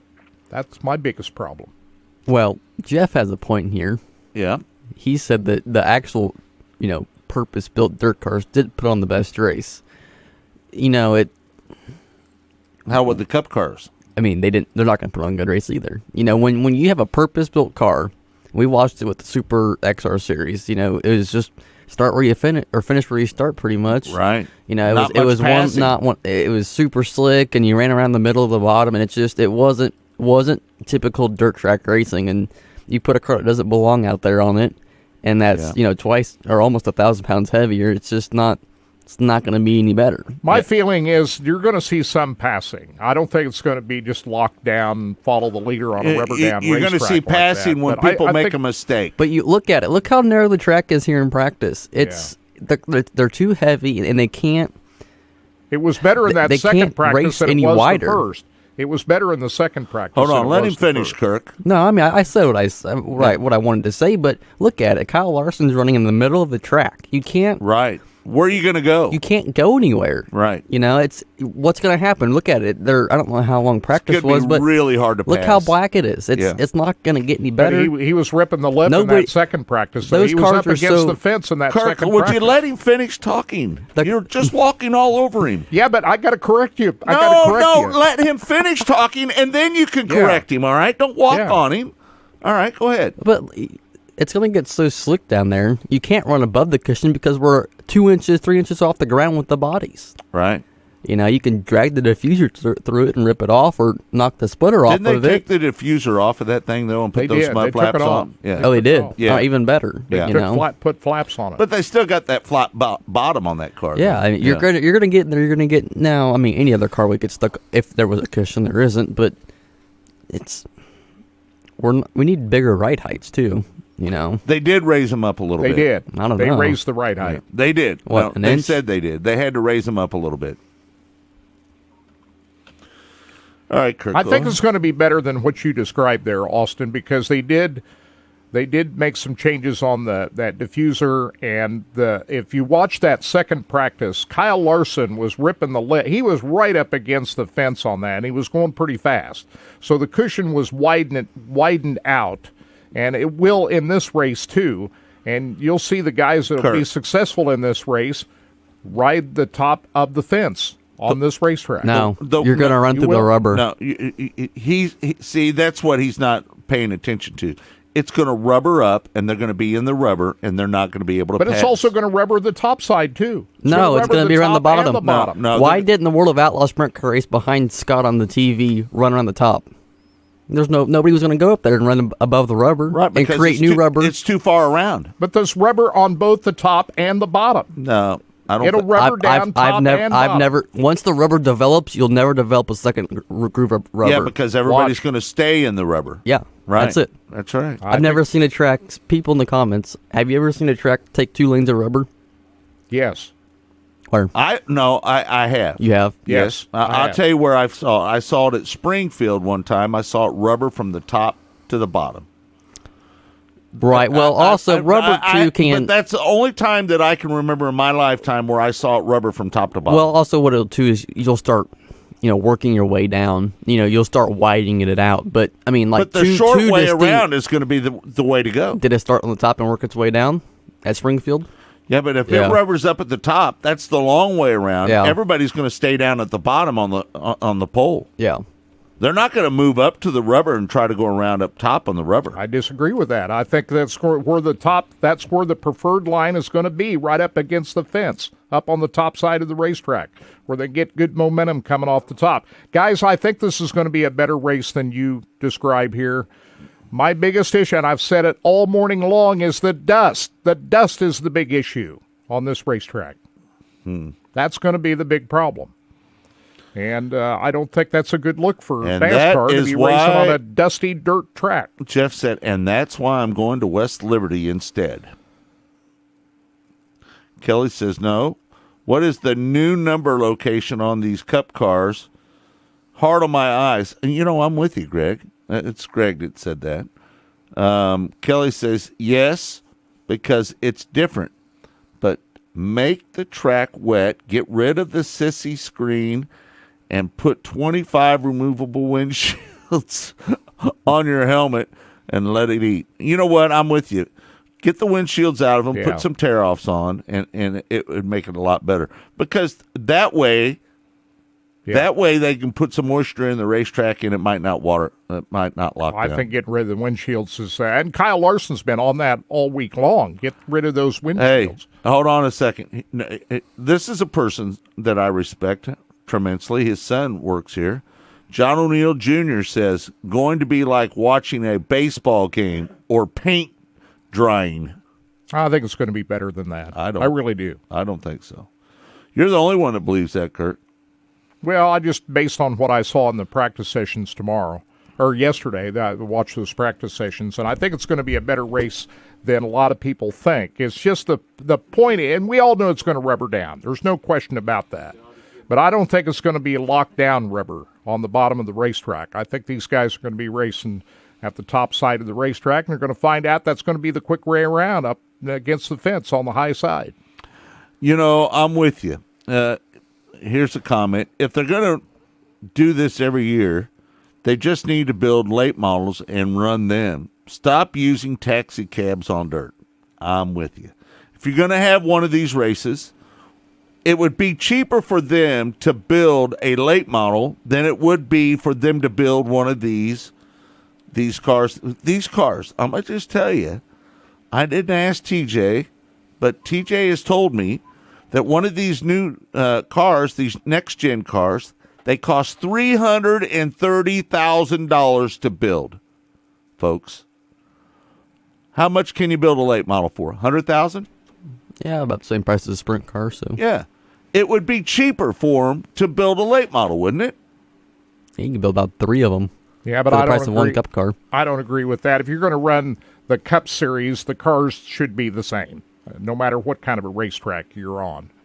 Why did we get the... If that's the case, then just run an exhibition race. Kirk and is no points. Very argumentative this morning. This is a points-paying race, and the series ought to have the cars all be the same. Austin. The cars ought to be the same. Why did we get rid of the Prelude to the Dream? I think Tony Stewart didn't want to run it anymore. That's the bottom line. I think he was involved in other things and didn't want to put in the time to put it together again. I doubt that's the reason.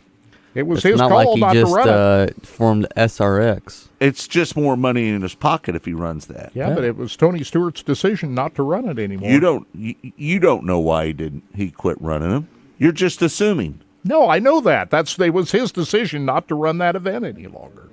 I know that, but you don't know the reason behind it. I don't know the reason. You're just assuming the reason. I assume that he wanted to do other things. So it's a lot of work to put that on.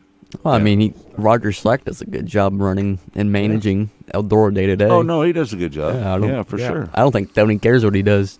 Just make money. Tell him what to do, and just make money. Roger will take care of it. Right. Yeah. Well, that's why he hired Roger Slack. Well, yeah. He's one of the best in the business. We need to get him on with us. You want to reach out to him one day? Yeah, we can. Yeah. All right. Should we play these interviews? I think Todd's on the phone with Lee. Oh, is he? All right. We'll see what Lee thinks about it. She's there.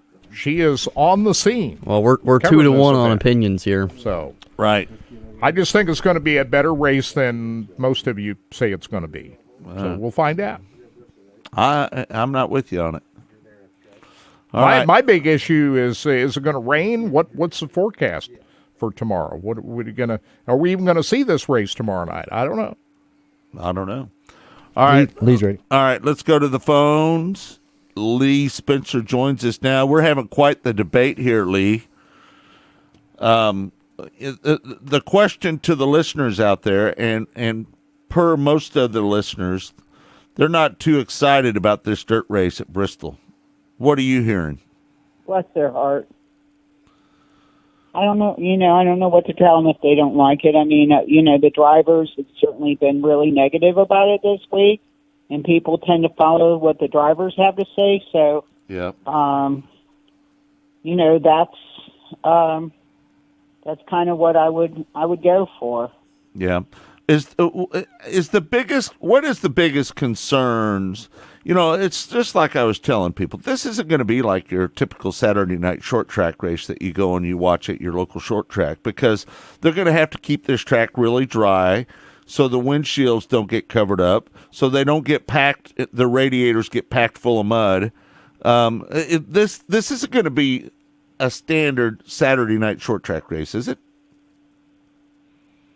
No, it's not. But, I mean, did you expect that anyway? Because, I mean, how many times you go to a racetrack and there's 38 cars in the main, right? Well, that's true. That's true. That's very true. And, I have to wonder if that has anything to do with it, too, because it's like, if you put 12 beaters to mix your cake compared to 2, you're going to get quite the dust up, right? I mean, it's like, I don't know. This is fun. It's a novelty. It's different. I think the key is just, will it be entertaining? And if it's entertaining, then it'll be all right. Something to, yeah. Then it'll be all right. But if it's, if it's not, then, it just gives people more of a reason to bitch. I sense a little frustration in your voice. Well, that's because my computer's not working right now. So okay.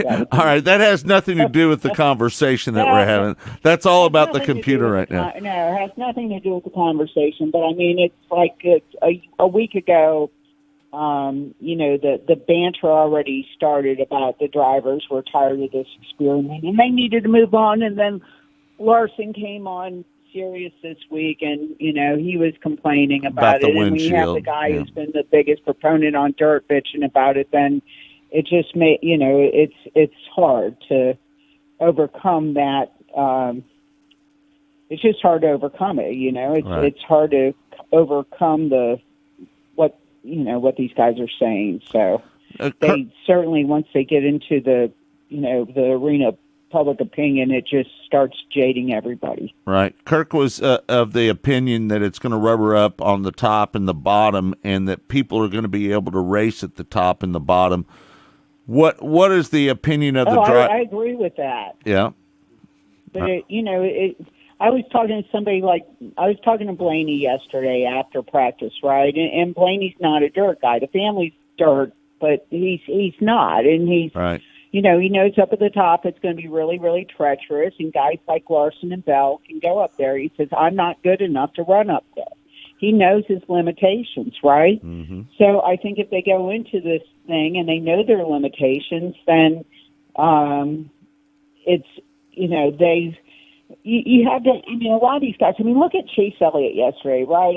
Chase, during COVID, decided he's going to go dirt track racing. And, I give him all the props in the world for going to the Chili Bowl twice, because, not everybody has the balls to do that, once they're already established in Cup. So he goes back and he does that. Well, yesterday he spins out 4 times on the track. Right. And, I basically, I won't say who the reporter was, and said, hey, why'd you spin? And I said, were you trying to find your edge? He said, yes, I was trying to find the edge. It's like these people just, it's like they're not even paying attention to what they're seeing on the racetrack. But, this is foreign to a lot of guys. And last year we proved when, and I like this nickname that they gave him, Joe Dirt, right? Joey Logano, who race once at Evolution, a dirt car, goes out there and wins the race. And the 2 guys who we all sat there and got wet over when they were going on into this event, Christopher Bell and Larson, Bell takes out Larson. It's like, so this is so hard to predict in handicap that, other than saying this guy might be a long shot, that guy might be a long shot, like an Austin Dillon who won the first race at Eldora. Right. Or, Daniel Suarez who grew up just, running fast on the streets of Monterrey, Mexico, and likes the feel of of the dirt, you know, throwing guys like that out for long shots, just saying, hey, Larson's going to win tonight. I think that's unrealistic. Yeah. Well, I've been saying all morning long, Lee, that my biggest issue is the dust. If they can figure out a way to keep this dust down, maybe run it at night, we'll do that. I'm not so sure about that, but dust is the biggest issue for me. Other than that, I think it's going to be a better race than most people expect. Oh, I do too, and I think it'll be much better than last year, right? Yes. So, I think that, you know, this is something that's a work in progress. By the time they figured out, you know, the possibility of changing out the windshields, it was too late. I think that was the biggest thing that stuck in Larson's craw. And, you know, what we saw this week when he was running his deal at Bulls Gap on Thursday night, NASCAR is cross-promoting with Flow. So it's, you know, the rising tide raises all ships. You know, we're still seeing that. And we've talked about that time and time again here on the network, just the fact that the pandemic, if the pandemic did one thing that was positive, it got people off their asses and outside and into nature. And number two, it helped the longevity of dirt track racing because it opened the eyes of people who love racing, who were looking for entertainment, and finally discovered how fabulous dirt racing is, you know, when all they knew was what they were spoon-fed from NASCAR week in and week out. So those are my two takeaways from the pandemic, and I think that, you know, dirt track racing continues to grow, and if, you know, we can get some of the unnecessary drama out of the mix, and then everything's going to be healthy, and it's just going to keep getting bigger. Well, let's face it, cup racing is improved as well. I mean, since the pandemic, we see people moving back and going to these cup races. The crowds at these cup races are much better than they were before the pandemic, right? Well, I think a lot of that has to do with well, there's a couple of factors. I think this car has run well everywhere except for short tracks, and they'll figure that out. I think, you know, when you figuring out the aerodynamics of these cars, you know, when have we sat around and talked about how scintillating intermediate tracks were, right? So they've got the intermediate, they have their intermediate deck together. I think solving the short track problem, and my biggest thing, I think if they gave these cars more horsepower on the short tracks, and I know, you know, you have a yin and yang thing where if you do one thing, you're going to have cause and effect, right? So you have to play with everything, but you may need a separate short track package, and putting together a separate short track package is absolutely worth it if it means in the end we're going to get better racing on short tracks. You know, sure, there's going to be cost involved, but there's always cost involved in racing. And so I don't have an issue with that. But I just think that what this car has done at other places other than short tracks has been so phenomenal that we just, you know, we keep the package as is, because most of the places that were raced for years have been intermediate tracks, and then we go to work on the short track package, and we start with you know, horsepower and go from there. Yeah. I think weather was probably a big factor at Martinsville last week. There still needs to be things to be done to make short track racing better, but last week at Martinsville, it was so cold that track didn't lay down any rubber at all. There was no tire fall off whatsoever, and that contributed to the race being so boring at Martinsville last week. Yeah, but the guys said when they... I completely agree with that. Yeah. But some of the drivers said when they got up to the other cars that it was like hitting a pocket of air, and they couldn't close in on them as well. So there is some aero issues as well. Oh, absolutely. Well, you know, but as I agree with that. But on the other side of that, you had a guy, you had Ross Chastain started 27th, dropped as far back as 29th to finish 5th. So that's true. There were people that could pass. Yeah. If you could get to somebody's bumper and you weren't afraid to use it, then that, you know, I think that kind of opened the door for these guys. Yeah, so, if you could get to the bumper, if you could get to the other guy's bumper, that was a big problem last week. Right, and that, you know, that was, you had to get, you're right, you had to get there, but I mean, there were, you know, guys that had chances to do that, and so I think that it was just a matter of how they got there and how hard that they used the bumper to move somebody along. Yeah. How about Spire hooking up with Chase Elliott to drive a truck? That's going to be pretty cool, isn't it? Yeah, I think that and he spun out in the truck too, right? Right. But he said he was a lot more comfortable in the truck. But what I will say on that is, and the kid next to me, he was looking at lap times, and I was riding at the time, so I kind of missed this. But he mentioned the fact that Chase was, outside the top 20 as far as lap times, and then he started following Buddy Kilfoyle around the dirt. And, Buddy, who, was top 5 in speed, and, it wasn't a surprise to me. I kept telling, the folks around me, you need to keep an eye on this guy because he's really sporty. And talked to Buddy after first practice, and he was a little apprehensive at first, but I think after his comfort level grew, he fit right in. He was sitting on the pit road wall, talking to some of the other young Toyota drivers and just cutting up and having a good time and just seemed really comfortable in his element. And I think, he said that was the biggest thing is trying to find his comfort level, and he did. But, after Chase followed Buddy around, he went from, outside the top 20 in speed to up in the top 5. So, dirt drivers are going to find where the moisture is, and they're going to find where the speed is, and they're going to, make it their line. Buddy Kofoid could win that truck race for sure. Oh, no doubt. Yeah. No doubt. I mean, it's just a matter of getting used to a car that's that big. Yeah. Right? Yeah, for sure. So, and I think he's capable of doing that. Yeah. Well, I'm looking forward to the truck race maybe a little bit more than I am the cup race, to be honest with you. Oh, absolutely. Because it's short and it's sweet and to the point, and right. I think he'll be really good. But I mean, I do. He is kind of like he's the guy that I'm really keeping an eye on because this is the start of his NASCAR career, and even though he competed before, I think it was either an ARCA or K&N race on dirt.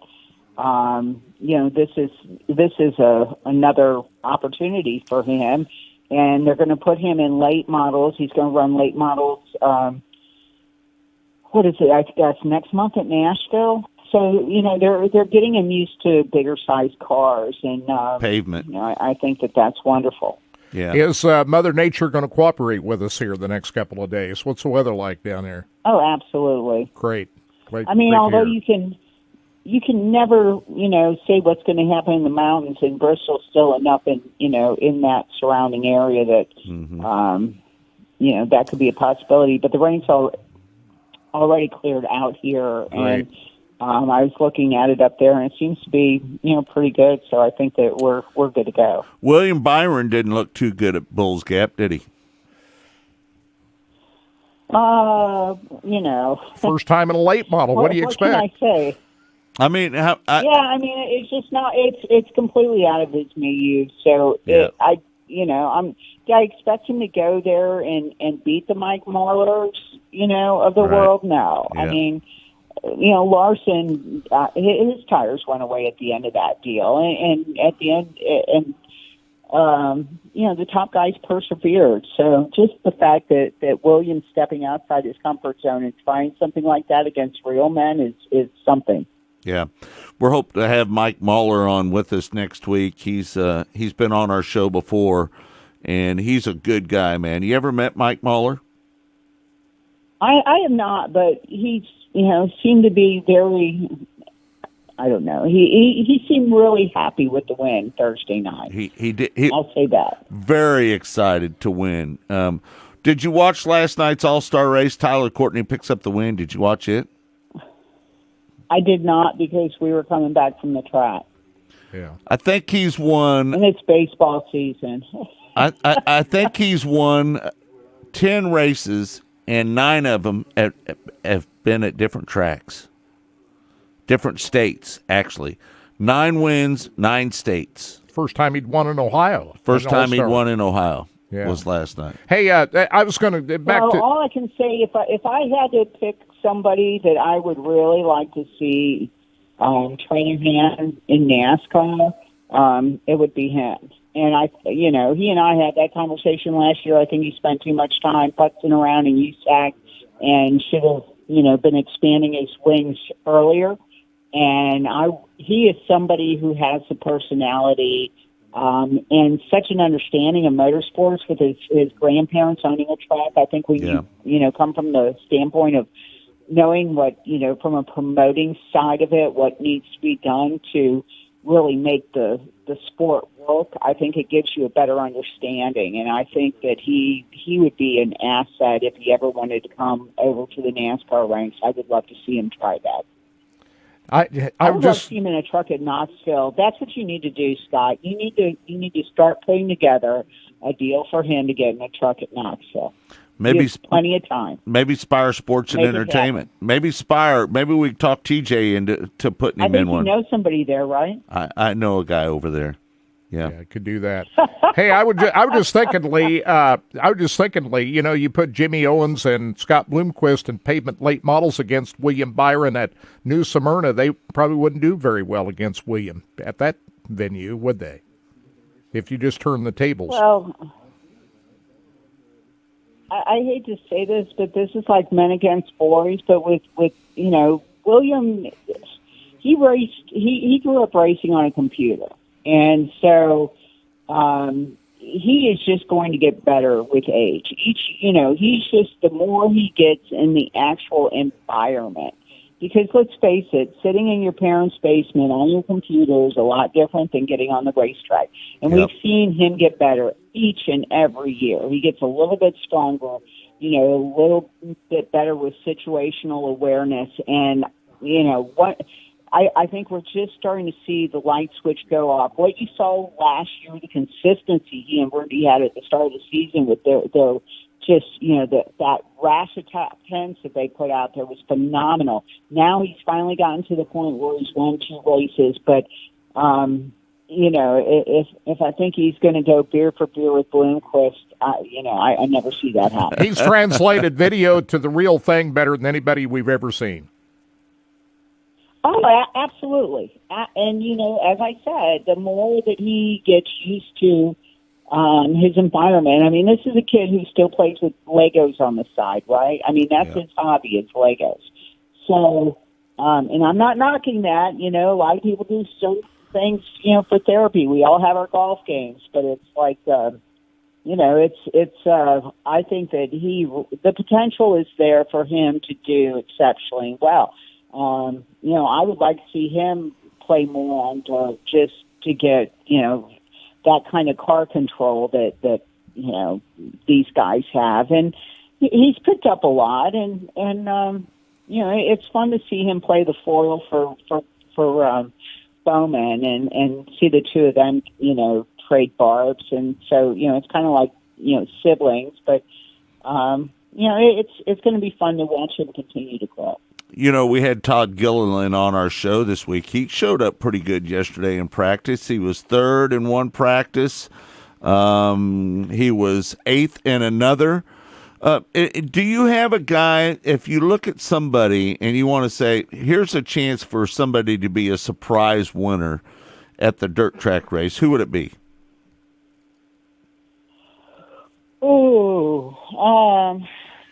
I don't know if Austin Dillon is really a surprise because he won the first race at Eldora in the trucks. Right. I'm trying to think of, you think about the guys. I mean, Reddick came from dirt, so he wouldn't be a surprise, right? I mean, Logano, was that like the ultimate surprise last year? It was. Yeah, it was. How about the guy you wrote about yesterday, Ross Chastain? How about that? That would really send a message out if he ran up front in this race tomorrow night about what he's all about. I don't know if that would be a surprise or not, though, would it? And I'm with you, and you know what? And I'm sure you read. I know that you read that, Kirk. But he fell in love with dirt. The guy had never raced other than, at Bristol last year, at Eldora in the truck. He had never been at a dirt track. He grew up in Florida. He's a watermelon farmer, played in the dirt, but never not played a race. And he went to Millbridge 2 weeks ago and fell in love with it and went back on Wednesday. I mean, that's how much he really digs it.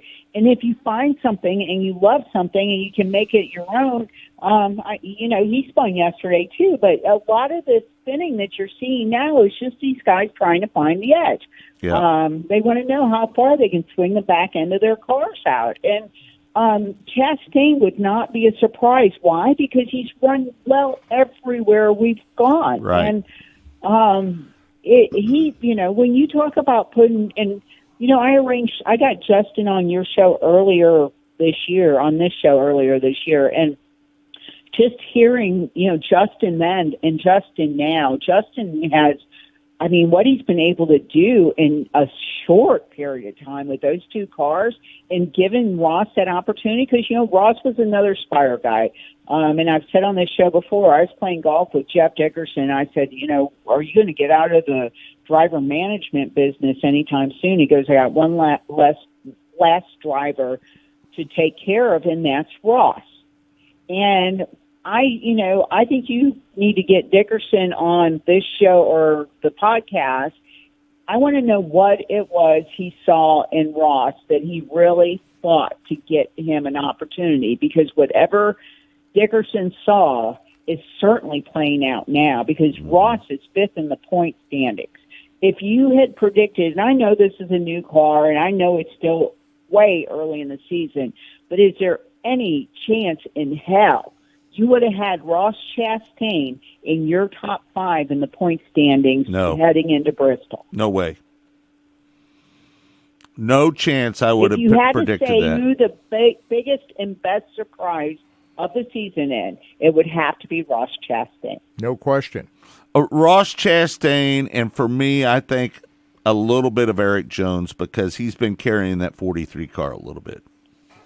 I love that kid, and I think Toyota gave up on him way too quickly, but they didn't have any place to put him, right? Yeah. I mean, the deal for Kurt to go over there came a little too soon, and quite frankly, they didn't need 2 young drivers over there. If this experiment with Bubba Wallace is going to work, they need somebody who sets the bar so high that Bubba knows what he needs to aim for. And this is not a knock against Eric Jones, but when you have a champion and you have a guy who spent his entire life working on cars, or had to work on cars before he got to NASCAR, and understands what makes these cars tick, Kurt is like the ideal person to put with Bubba, right? Yeah. Because he has got to set the bar, and Kurt sets it high. And Eric just isn't at that level of maturity in his Cup career where he could have been that person. It took a special person, a specific resume for that position, and that was Kurt. But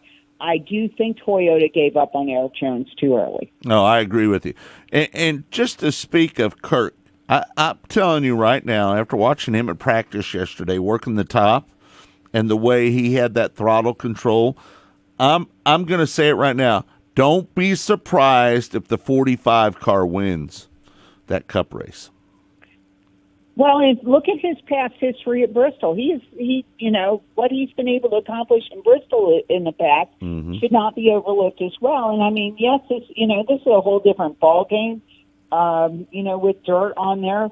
But he, when you look at it just from the seat of his pants and what he's been able to accomplish, I think that, Bristol has been one of his long-time favorite tracks.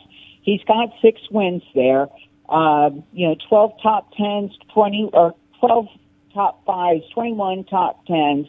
Half the races he's ran at Bristol, he's finished in the top 10, and he loves that place. And so it would not surprise me if he ends up in victory lane. Yeah. No doubt. We have yet to find our, surprise winner yet. But, I'm going to say this. I think Justin Haley has a chance, too. Larson or the field, that's the bet, boys and girls. Larson or the field. I'll take the field. I'm going to go with Larson. Well, there you go. Not if he gets close to Christopher Bell. Yeah, I was going to say we haven't mentioned the babyface assassin. Yeah, listen, that guy's a fierce competitor, Christopher Bell is. Don't count him out. He was 10th on the sheet yesterday. And where was he? And he was 5th and 10th on the sheet yesterday. Pretty darn good. Larson wasn't near as... Larson was... What was he? He was 6th. And then, I haven't seen the best 10 lap. I think you need to look at like the best 10, 20 lap averages where Larson's concerned. Well, he was could pretty be fast running up really against the top. By the way, Larson hasn't really had a good race for a month. How many races in a row? Last week he sped on pit road, and then he didn't finish the 3 races before that. So he hadn't had a good run of luck here lately. Yeah, we're kind of asking ourselves what's happening here. Yeah, for sure. A little bit, right? Yeah. All right, Lee, we're going to talk to you on Monday about this race. I hope it's better than we all think it's going to be. What do you got coming up on Racing Boys? You got anything new coming up? Well, right before you called, I was posting a Justin Allgaier story, and I wanted to talk to him about a couple of things. But, this is a bucket list deal for him. He was last on the speed chart yesterday, but you won't meet a nicer guy than Justin Allgaier. I also wanted to get his take on the whole tire debacle, because who knows better than the Allgaier family about that. And I didn't talk about that because I kept it light, but he was a great guy to go to for background on this. I'll just leave it at that. And, our conversation stays between us. I just wanted to understand things better. We're going to try to get a hold of his dad to get him on the show. I think that would be a good thing. But, Justin told me yesterday that, he's getting to the point where he's starting to take over the business from his dad. And I think his dad, with his years of experience, would be a really good person for you to talk to about this tire debacle and use that. Maybe you have his phone number. You can pass that along to me. I can give you Justin's, but I don't have his dad. I've never had to call his dad, but, right. I would work your Justin connection. Hey, right. One final thing, Lee. 3:00, SMI is supposed to make a big announcement this afternoon. Is that about North Wilkesboro? What's coming up? Big announcement today. I'm thinking so. I think we could definitely see some action there from the NASCAR ranks next year. So also know that they're working on the Nashville deal as well. So okay, maybe it might be that. I think we could have a couple of elements to that. I thought it was interesting that NASCAR threw a announcement ahead of the SMI announcement, but it's competition's good for the sport. Yeah, we'll be anxious to see what that's all about. You know what we talked about in great length for the last couple of days? Let's make Iowa Speedway a dirt track and make that the permanent facility for them to run these cup races, truck races, whatever they want to run up there. Just make it a full-time dirt facility up there at Iowa Speedway. It holds 30,000 people. How would Knoxville feel about that? You know what? They'd be all right with it. Competition is good. Well, yeah. I don't think it'll affect Knoxville all that much. I really don't. No, I that's what I do. I'd make that a full-time dirt facility, and that's where I'd have my dirt races in the future. Big events, big dirt events. Yeah, that's what I do for the NASCAR. Yep. How about have a World of Outlaw race the week after the Knoxville Nationals? Right? No, I don't want to see World of Outlaws up there. Why? No, just that they belong at Knoxville. Well, they can race anywhere. They race all over the country, Kirk. They run 90-some races a year. No, I just want to see the Iowa Speedway for the big, heavy stock cars. They don't need a sprint car race on the oval. Leave the World of Outlaws at Knoxville. I say I don't want to see a slide job at the flag stand. I do. I don't. Nobody in a sprint car wants to see that. I want to see death-defying speed is what I want to see. You'll kill somebody. No. They haven't done it at Bristol yet. Yeah. All right. Lee, thank you so much for being on the show. We'll talk to you on Monday. All All right, guys, you take care. All right, Lee. All right, there we'll you be have it. watching. There's Lee Spencer. Should we jump right into these interviews?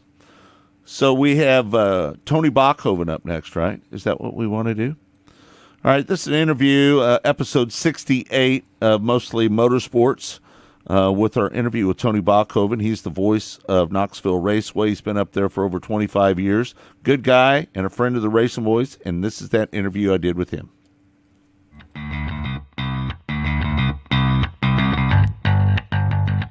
Sprints. Let's talk about the upcoming season and what do you anticipate? Do you see any young drivers coming up through the ranks that might overtake some of the veterans that are running in the 410s? Well, I'm really excited because I think we'll have easily 25, if not 30, 410s on a weekly basis. Yep. And you know, if you think about some names maybe that you aren't familiar with. It's going to be super cool to have Brandon Wimmer racing with us. I'm really excited to get a season with J.J. Hickle racing with us. Yep. You know, I think just that alone. Do I expect them to go out and win every week? Probably not, but they're going to be contenders, and they're going to be new names that fans can latch onto. And you know, we're going to have a bunch of rookies. There's a young man from Newton, Landon Hansen, that's going to run with us. There's a guy, Tim Estenson, from Fargo is going to run with us some. So Ben Brown. I mean, there's a whole bunch of them. And so I think we're at a really good spot where we've got some new life in the 410 class, which is good. And that'll give people something to get excited about. And, the 360s is no different. You know, there's a bunch of guys moving up from our 305 or our Pro Sprint class. And, you know, I was probably a skeptic of that whole thing back in the day when that started, that whole mentality of running at English Creek and then transferring to the Pro Sprints and moving up. But, you know, we're going to see Devin Wignall do it this year and Alex Vandevoort. And so you know, we're going to have Chase Randall, of all people, running with us. That's going to be awesome. Yeah. So Knoxville, from a weekly basis, Scott, I think is going to have one of the top weekly shows in the country again. Do you think the cost of traveling up and down the road might drag some people to go up there and race full time at Knoxville because they just don't want to have to deal with the expense of traveling? You know, the motel rooms right now are astronomical, the price of fuel. You know, I've said this to many people. I got out of traveling up and down the road at the right time, right? You know what I mean? That with the price of fuel, the motel rooms, and the price of cameramen and what they're getting nowadays, you know, with all these people that have a lot of money that are coming into our industry and driving the cost up of the cameramen and stuff, I think we got out at the right time. Do you think Knoxville's going to gain some people because they don't want to travel up and down the road and pay the cost of doing so? Yeah, I believe so. Yeah. You know, there's lots of benefits to being in the points at Knoxville. Mm-hmm. You know, the guys that run regular in points, you know, John McCoy and the Fair Board have done a nice job of working out a tire thing where they give out some tires throughout the year to guys that run the points. That all adds up after a while. No doubt. And, you know, you talk about the getting up and down the road, you know, Brock Zierfoss, for example, he's not going to run with us weekly, but he's rented a shop in Knoxville because he needed a more centralized place to work from, right? Mm-hmm. And that's all part of this rising cost of getting up and down the road. And so, yeah, I think, you know, look at Chase Randall, you know, from, you know, deep in Texas, right? And he's going to run with us weekly. And I think a lot of that's because, A, he wants to get the experience, but it'll be a more affordable way for him to get great, valuable experience at Knoxville and not have to drive, you know, thousands and thousands of miles a month getting up and down the road. Yeah. All right, that's episode 68. If you want to listen to that interview with Tony Bachhoven in its entirety, again, episode number 68. And on episode 66, we had one of the guys that's one of the fastest guys in the Cup Series down there at Bristol this weekend.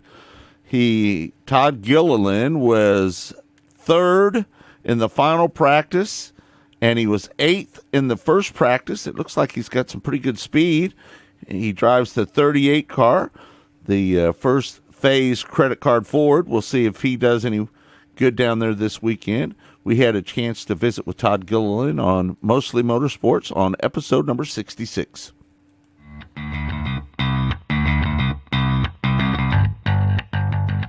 Dad, how much has he meant for your career and getting you the opportunities to make it in this sport?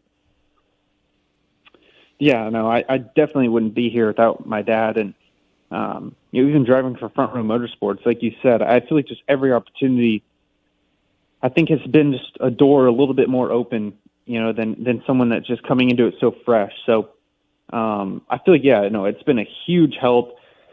Even just growing up around the racetrack, I feel like has been a big help for me jumping into the Cup Series. It's maybe not so just jaw-dropping to me and eye-opening.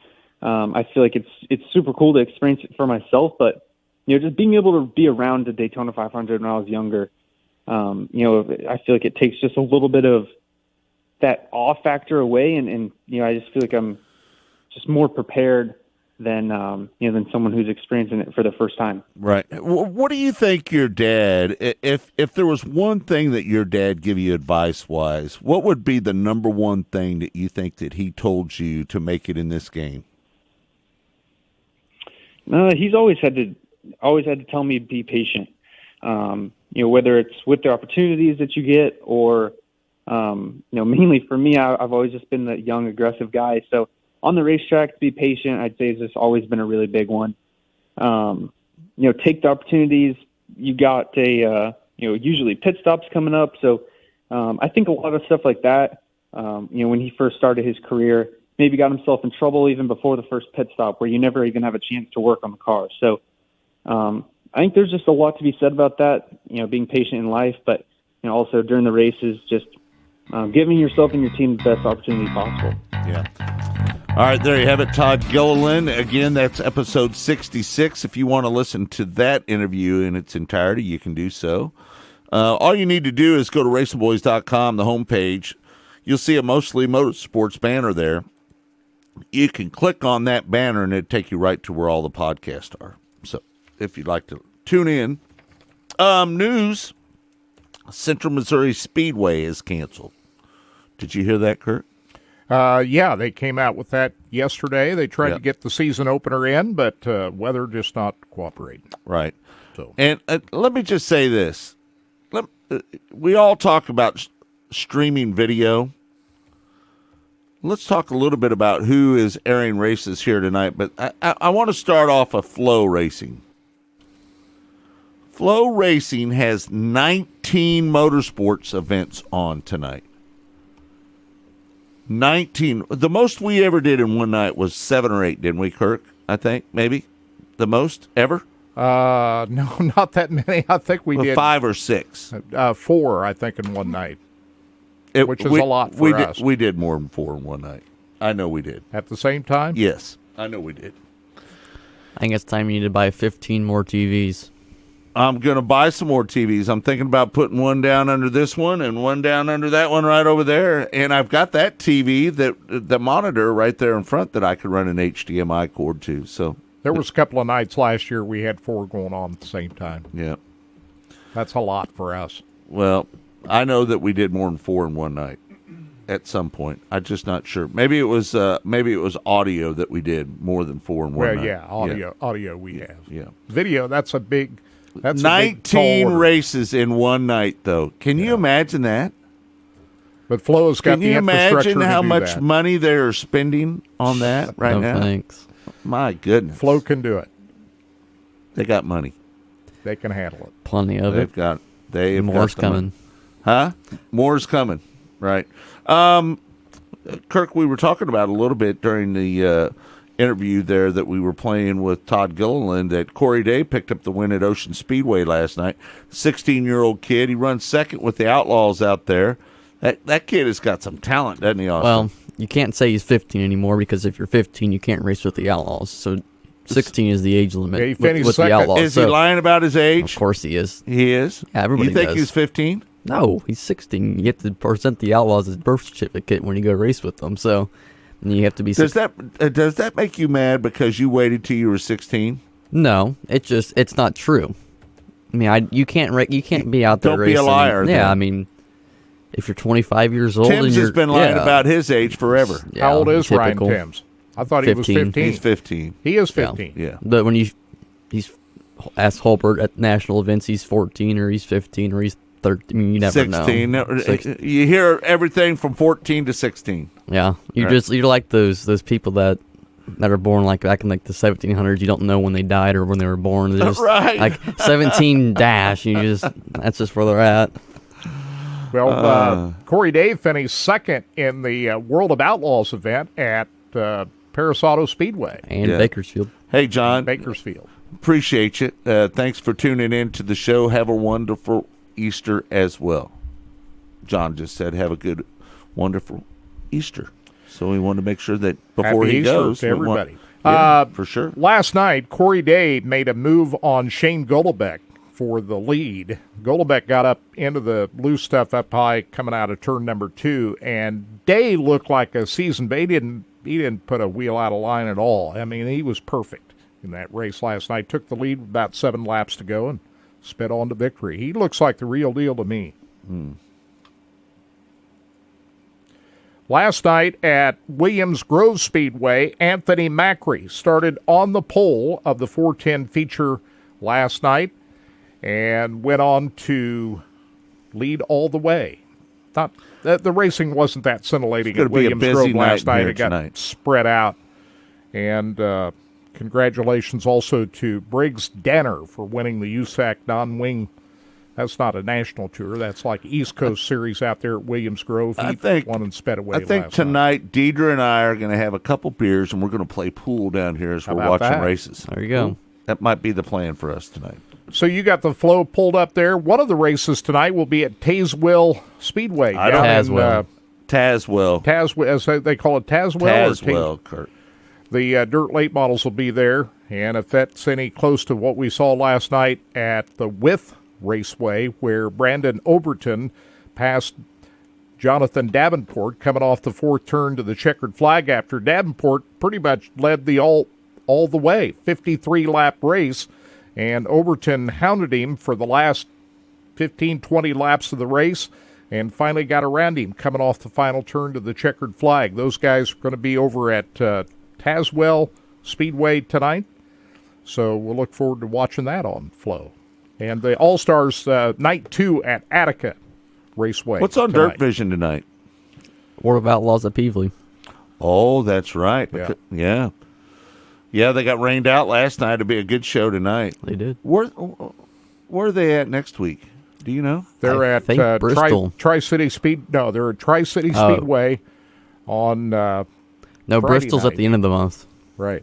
There you go. Tri-City Speedway and Hobstadt next weekend for the Outlaws before they head to Bristol Motor Speedway. And so we'll look forward to that. Why didn't they have a race on the track last night? Why? Just tell me why. They got enough Just laps. Tell me why. They have enough laps going to be on that track. I don't think they need any more. They got to run all these qualifying races today. Yeah, Todd and I figured up the amount of laps they're going to run in the feature for the Cup race. Yeah. 9,000. Was it 9,000, Todd? It was 9,000 laps total. Here's what they should have done last night. Why didn't they run those qualifying races at night last night, then have your truck race tonight, and then the Cup race on Sunday night? That would be what I would have done, is run those 4 qualifying races for both the trucks and the Cup Series last night. So, but they're running them in the daytime today. That would have got you racing on your Friday night. Yeah, absolutely. And it makes no sense to run them in the daytime today. They should have ran those races last night. That's the race they should have had last night. Absolutely. Kirk, their next race is Atomic Speedway. So who are you talking about? The World of Outlaws. The World of Outlaw Late Model Series. Oh, that is the Late Model Series. The sprint cars at Granite City. Tri-City and Hobstadt. Oh, so that's what's going on. The late models are there on the 22nd and 23rd at Atomic Speedway. Right. And the World of Outlaws are on the 22nd and 23rd at Tri-City. I don't like it the way they put everything in that schedule like that. Well, you can change that schedule on there. It screws up my little peanut brain. It's too much. Sheldon Hodenshield, is he the guy to beat tonight at Peevely? He seems to own that racetrack. I think so. He likes running there, doesn't he? I don't know. I mean, I don't know his record there, to be honest with you. I mean, he lapped up the 5th in the 2019, I think it was, Ironman 55. Oh, he did. Won like the last 2 Ironmans out there, hadn't he? Yeah, he's that's. He knows how to get around that place. Yeah, but you know what, man? It's hard to bet against Brad Sweet. Yeah, I know he's only won one race this year. To me, it's Sheldon Haudenschild or the field tonight. That's the way I look at tonight. I'll take the field. I'll take Sheldon I Haudenschild. always will take the field against one person. Always take the field. That's usually a pretty good bet. Right. Tonight on RacinDirt.com, they've got the USL sprints at Lawton Speedway tonight, so that'll be their coverage. Caney got canceled. Yes. Right. No racing at Caney Speedway tonight. Yeah. The weather just not good. All right. And Knoxville, we were supposed to have the opening night at Knoxville. Not to be. They'll just have to do it next week. Yep. Unfortunately. All right. Hold on. Before we go, I got to say something. Yes, sir. For the first time in my career last night, I participated in a practice. You did? For the first time. Modified, right? In anything. Yeah. To practice. You've never went to a practice day? Nope. Never been to one. Really? Sat in a sprint car for the first time at the lake for the opening night. So it was a good experience. It's been a while since I've been to Lakeside. They've done a great job with the racetrack. It was super smooth. There was one hole on the cushion in 1 and 2, but besides that, it was like just the smoothest track I've ever seen at Lakeside. I hope they don't shorten that racetrack. I hope they don't either. But also, you know how rough it is to get into Lakeside, the access road. Yeah, I drove through there. And it was Bonsai? the smoothest I've ever seen it. There's a one dip by the ticket booth for the water drains. Darren Bennett doing a good job out there. Great job. Awesome. That's nice. Nope. So all my stuff in my trailer doesn't fly around anymore. I really appreciate that. It makes my cleanup job easy. But yeah, cool. Are you going to race up at I-35 tonight? Yeah. Well, hopefully it won't take rubber on you. I hope not. Yeah. Good luck with that. How do you get along? Are you going to wear your Racing Boys fire suit tonight, or are you going to wear something else? No. Huh? I only try to wear my Racing Boys suit. God bless. I'm trying to get it to like Blake's where it's good luck. Right. I appreciate that. Does it fit good? Yeah, it's pretty good. Yeah, pretty good. It's not too bad. Your other one more comfortable? No, the other one I got's that Casey Cuthers suit, and it's like 2 of me can fit into it. It's super big. So you've lost some weight since then. What? Oh, no, hold on. No, I made it too big. Oh, you did? Yeah, when I built it. Yeah. Or sent the measurements I've got off. a fire suit in there, a Henchman. Yeah. It looks like a blanket on me. They're expensive. It's a really nice. It's a Butler built fire suit. It's really a nice fire suit. But you don't have any weight to lose, do you? You're too skinny. No weight to lose, no weight to gain. Right. All right. Well, thanks everybody for tuning into the show. We appreciate everybody that tunes in from all over the country. We thank you so much for doing so. Don't forget, we'll be doing it all over on Monday, 12 noon Central Time, Mostly Motorsports. Again, Track Talk and Mostly Motorsports is all brought to you by Lucas Oil Products. It works. We hope that you'll join us. We'll talk to Lee Spencer about the Cup race. And I think we'll just have a little talk session about what happened at Bristol this weekend and what's going on down at Peevely and all the other races going on. You can watch it all on all your favorite racing channels if you want. Dirt Vision, Racing Dirt, Flow. Who else is broadcasting on that, Kurt? Anybody else? Did I forget somebody? Racing Dirt? I don't think so. I said Racing Dirt, I Flow. think you covered it. Dirt Vision. I think that's it. That's it. All right.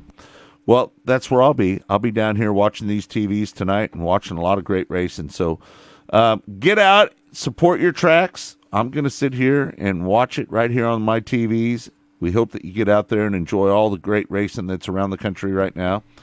For Kirk Elliott, for Austin O'Neill, for Todd Surprise, I'm Scott Traylor saying thanks for joining us here on Track Talk. Again, all brought to you by Lucas Oil Products.